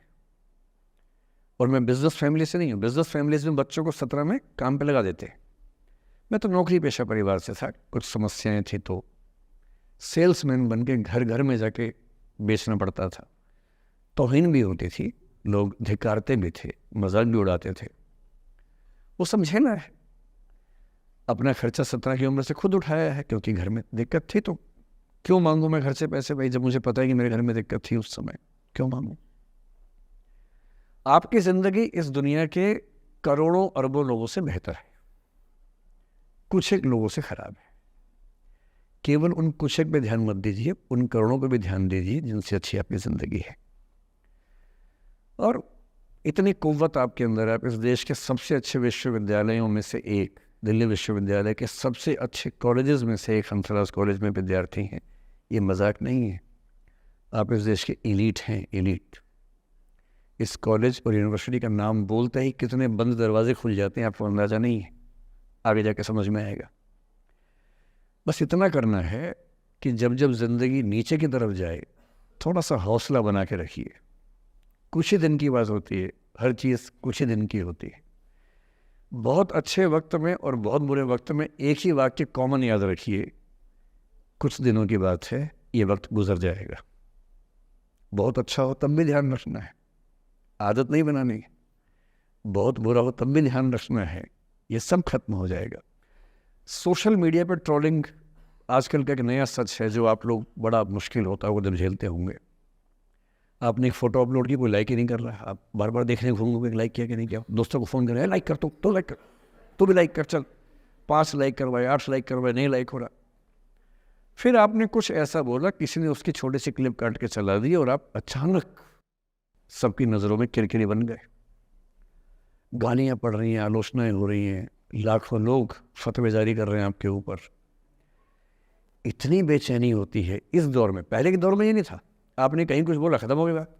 अब किसी ने रिकॉर्ड कर ली, सोशल मीडिया पे आ गई, ख़त्म ही नहीं हो रहा। राइट टू बी फॉरगॉटन हमारे देश में है नहीं, और प्रैक्टिकली संभव भी नहीं है। कैसे आप उसको अप्लाई करेंगे? आप कभी ना कभी कुछ ऐसा बोलेंगे, या तो गलत बोलेंगे या उसमें से कोई क्लिप कोई काटेगा, इतनी गालियाँ पड़ेंगी और पहली बार जीना मुश्किल हो जाता है। मैंने आज से 7-8 साल पहले 1.5 साल तक एंग्जाइटी की दवाइयाँ खाई हैं, जबकि मैं बहुत ही मस्त वाला किस्म का आदमी हूँ, मैंने खाई हैं। और जीवन में एक आध ऐसा दौर सबका आता है, आ जाना चाहिए। जब जीवन में एक आध बार ऐसा हो कि सारी दुनिया पीछे पड़ गई है, बहुत दिक्कत होगी, घबराहट होगी, बेचैनी होगी, एंग्जाइटी होगी, डिप्रेशन होगा, सब कुछ होगा। लेकिन एक बात ध्यान रखना, मेरी इस बात को ध्यान रखना, वो पहली और आखिरी परीक्षा है, उसके बाद कभी नहीं होगा। 8 साल पहले ऐसा कुछ हुआ था कि मैंने बहुत दवाइयाँ खाई, 1.5 साल दवाई खाई, 1.25 साल खाई दवाई। कारण पता था, कारण ठीक हुआ, दवाई छूट गई। उसके बाद मैंने ज़िंदगी का सबसे मुश्किल फेज़ पिछले साल झेला था, जब मेरे एक वीडियो की क्लिप मीडिया पर चली, FIR हुई, पता नहीं क्या क्या हुआ, सब कुछ हुआ। पर मैं आपके सामने बहुत ईमानदारी से कह रहा हूँ, मुझे तनाव नहीं हुआ, डिप्रेशन नहीं हुआ, एंग्जाइटी नहीं हुई, क्योंकि मैं पहले झेल चुका था। अब पिछले 7 दिन से मेरी 5 साल पहले की एक क्लिप चला रही है वीडियो आजकल।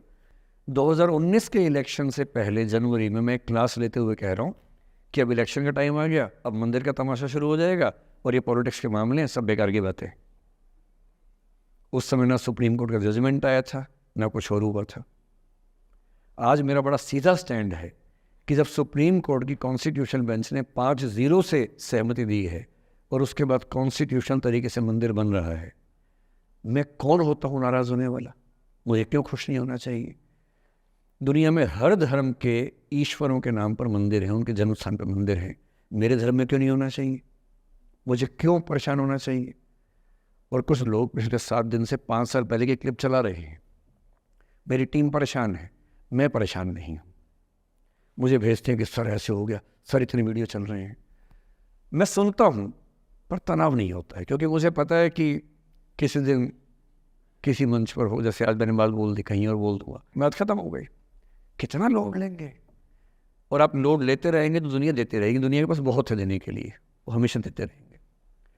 खुद को ऐसा फूल प्रूफ बना लीजिए, शील्ड बना लीजिए अपने आसपास कि तनाव आता है, फिसल के निकल जाता है, और अगर आप तनाव झेलने के लिए समर्थ हो जाते हैं, लेट गो कर देते हैं, मैं दावे से कह रहा हूँ, सफल कितने होंगे मुझे नहीं पता, ज़िंदगी आपकी शानदार होगी, ये मैं गारंटी दे रहा हूँ। और जब जब बुरा अनुभव हो, जब जब जीवन में बुरा अनुभव हो, सबको होता है, आपको भी होगा, जब जब बुरा अनुभव हो, मेरा सूत्र वाक्य है, जो मेरे व्हाट्सएप का स्टेटस भी है परमानेंट, मेरे दिल में गुथा हुआ है, दिल पे छपा हुआ है, सबको बोलता हूँ, हर क्लास में बोलता हूँ, आपको भी बोल रहा हूँ, एक लाइन याद रखना, क्यों डरे जिंदगी में क्या होगा, कुछ ना होगा तो तजुर्बा होगा, उससे बड़ा कुछ नहीं है। अब मैंने ठीक ठाक टॉर्चर कर लिया बच्चों पर, इससे ज़्यादा करना शोभा नहीं देता। इसके साथ ही बात समाप्त करता हूँ। बहुत बहुत धन्यवाद सुनने के लिए।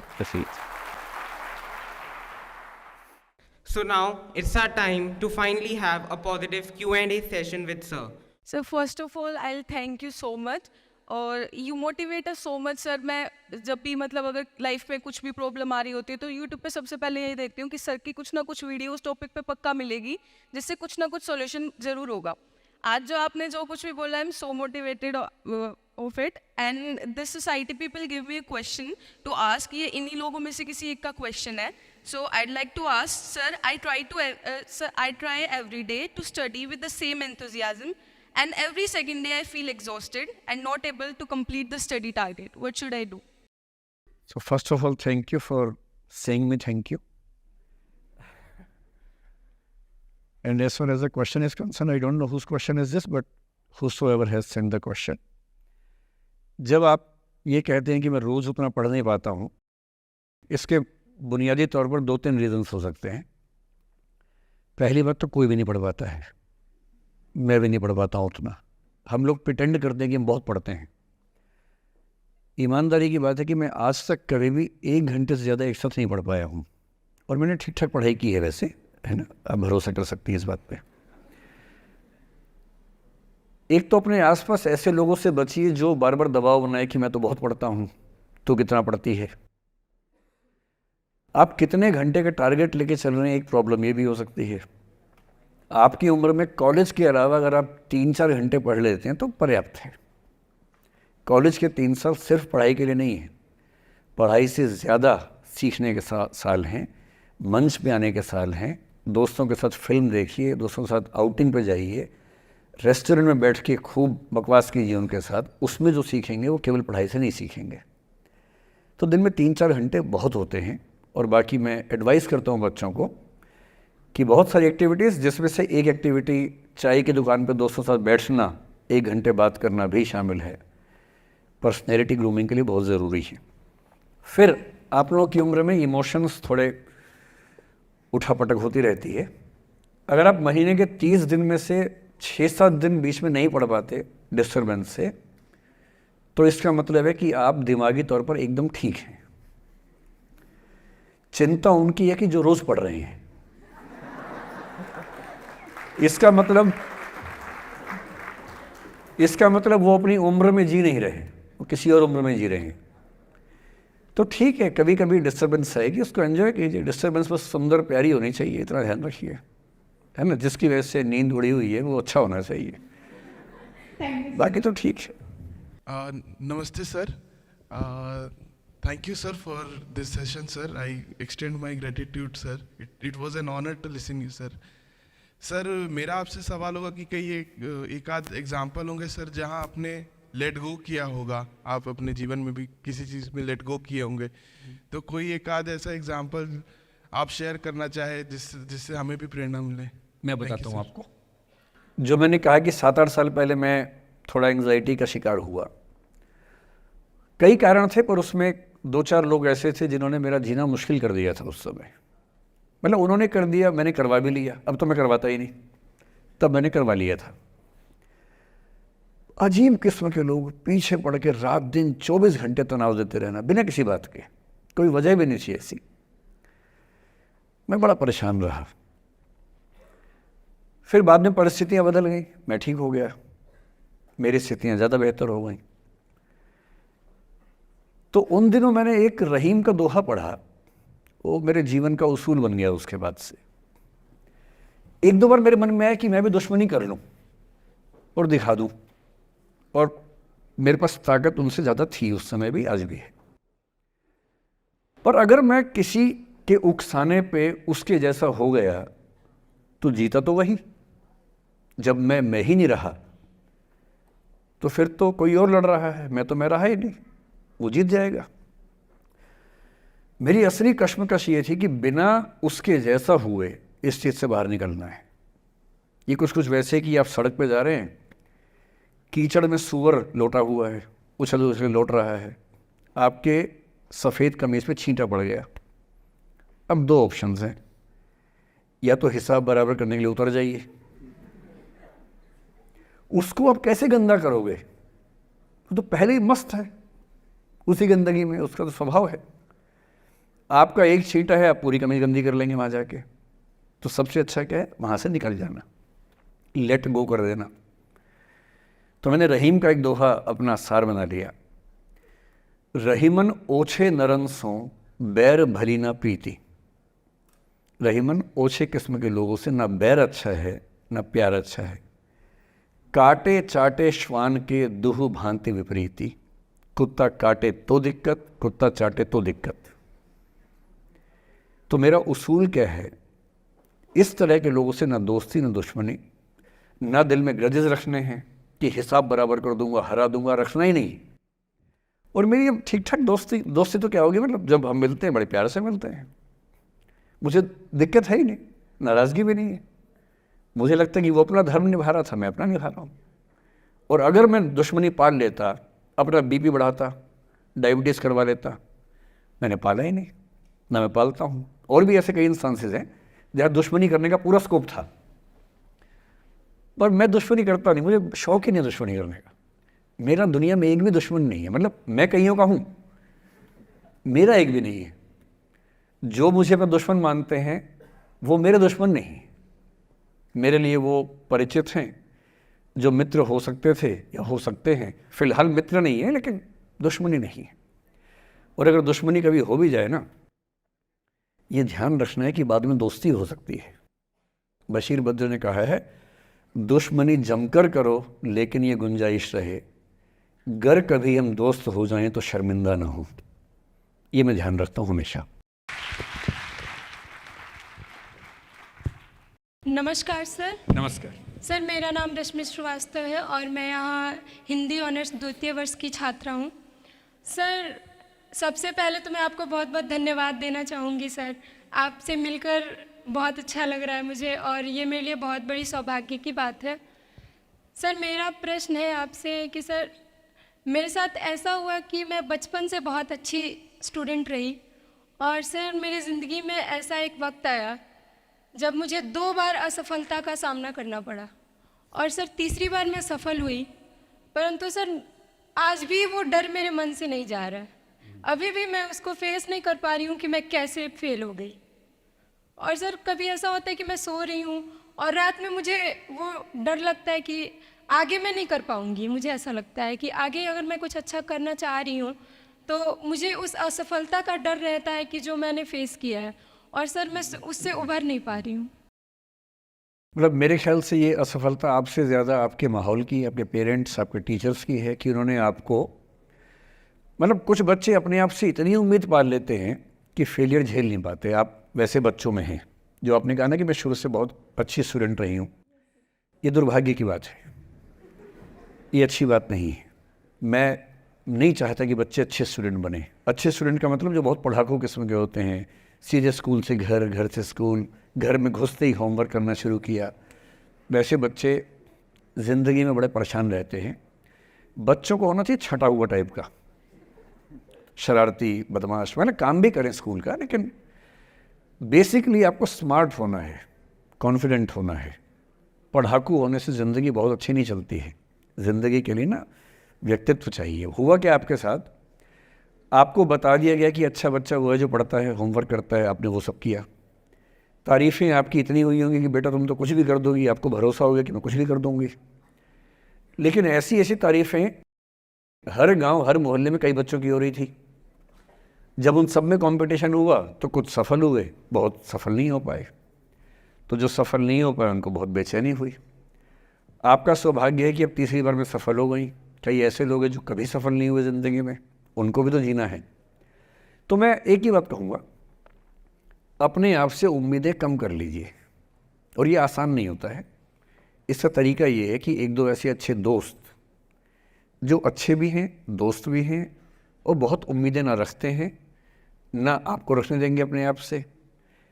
डायरी लिखने से लेकर कुछ अच्छे उपन्यास पढ़ना, अच्छी फिल्में देखना, जो आपको सहज होना सिखाएं, न कि महान होना सिखाएं। महानता से बड़ा कोई रोग नहीं है, इस चक्कर में नहीं पड़ना है। सामान्य होना है। असली जद्दोजहद सामान्य होने की है, महान होने की नहीं है। सहज होना है। तो अपने आप से क्या कहना, रोज़ कहना है कोशिश पूरी करूँगी, सफलता मिल गई तो बढ़िया, नहीं तो क्यों डरे, ज़िंदगी में क्या होगा, कुछ ना होगा तो तजुर्बा होगा। और भाड़ में जाए सीधी सी रात। नमस्ते सर। सर मेरा क्वेश्चन थोड़ा सा इनसे अलग है। सर जैसे आपने कहा कि लेट गो करना चाहिए, लेकिन क्या करना चाहिए? लेट गो करना चाहिए। हमने भी ये चीज़ सुनी है कि जिसके नसीब में जो लिखा होता है एक दिन उसे वो मिलता ही है, तो उसके लिए हमें परिश्रम करना चाहिए। तो सर एक इनके बीच में क्या एक थिन लाइन नहीं है कि हमने सोचा जैसे 71st डे पर मुझे ऐसा लग रहा है कि अब मुझसे और नहीं होगा, अब मैं नहीं करूँगी। माना कि वो गिव अप भी कहा जाता है, लेकिन अगर मेरे नसीब में है कि नहीं यार कल ये तुझसे हो जाएगा, अगर मैं कोई भी टास्क कर रही हूँ कल ये कंप्लीट होगा, लेकिन मैं सोचूँ नहीं मेरे से ये प्रेशर नहीं हो रहा, I should let go this, I should start some other thing. तो क्या ये मुझे लेट गो करना कभी रिग्रेट नहीं कर सकते क्या लाइफ में, यार एक दिन और ट्राई कर लेते तो शायद मिल ही जाता? देखिए, जो नसीब का मामला है, मेरे ख्याल से आपकी उम्र में नसीब को नहीं मानना चाहिए। दुनिया में किसी को नहीं पता कि नसीब है या नहीं, और है तो कितना है। सब तुक्का लगा रहे हैं, मैं भी तुक्का लगा रहा हूँ। ठीक, जो हार जाता है ना उसको तसल्ली देना बहुत ज़रूरी है, वरना वो जी नहीं पाएगा।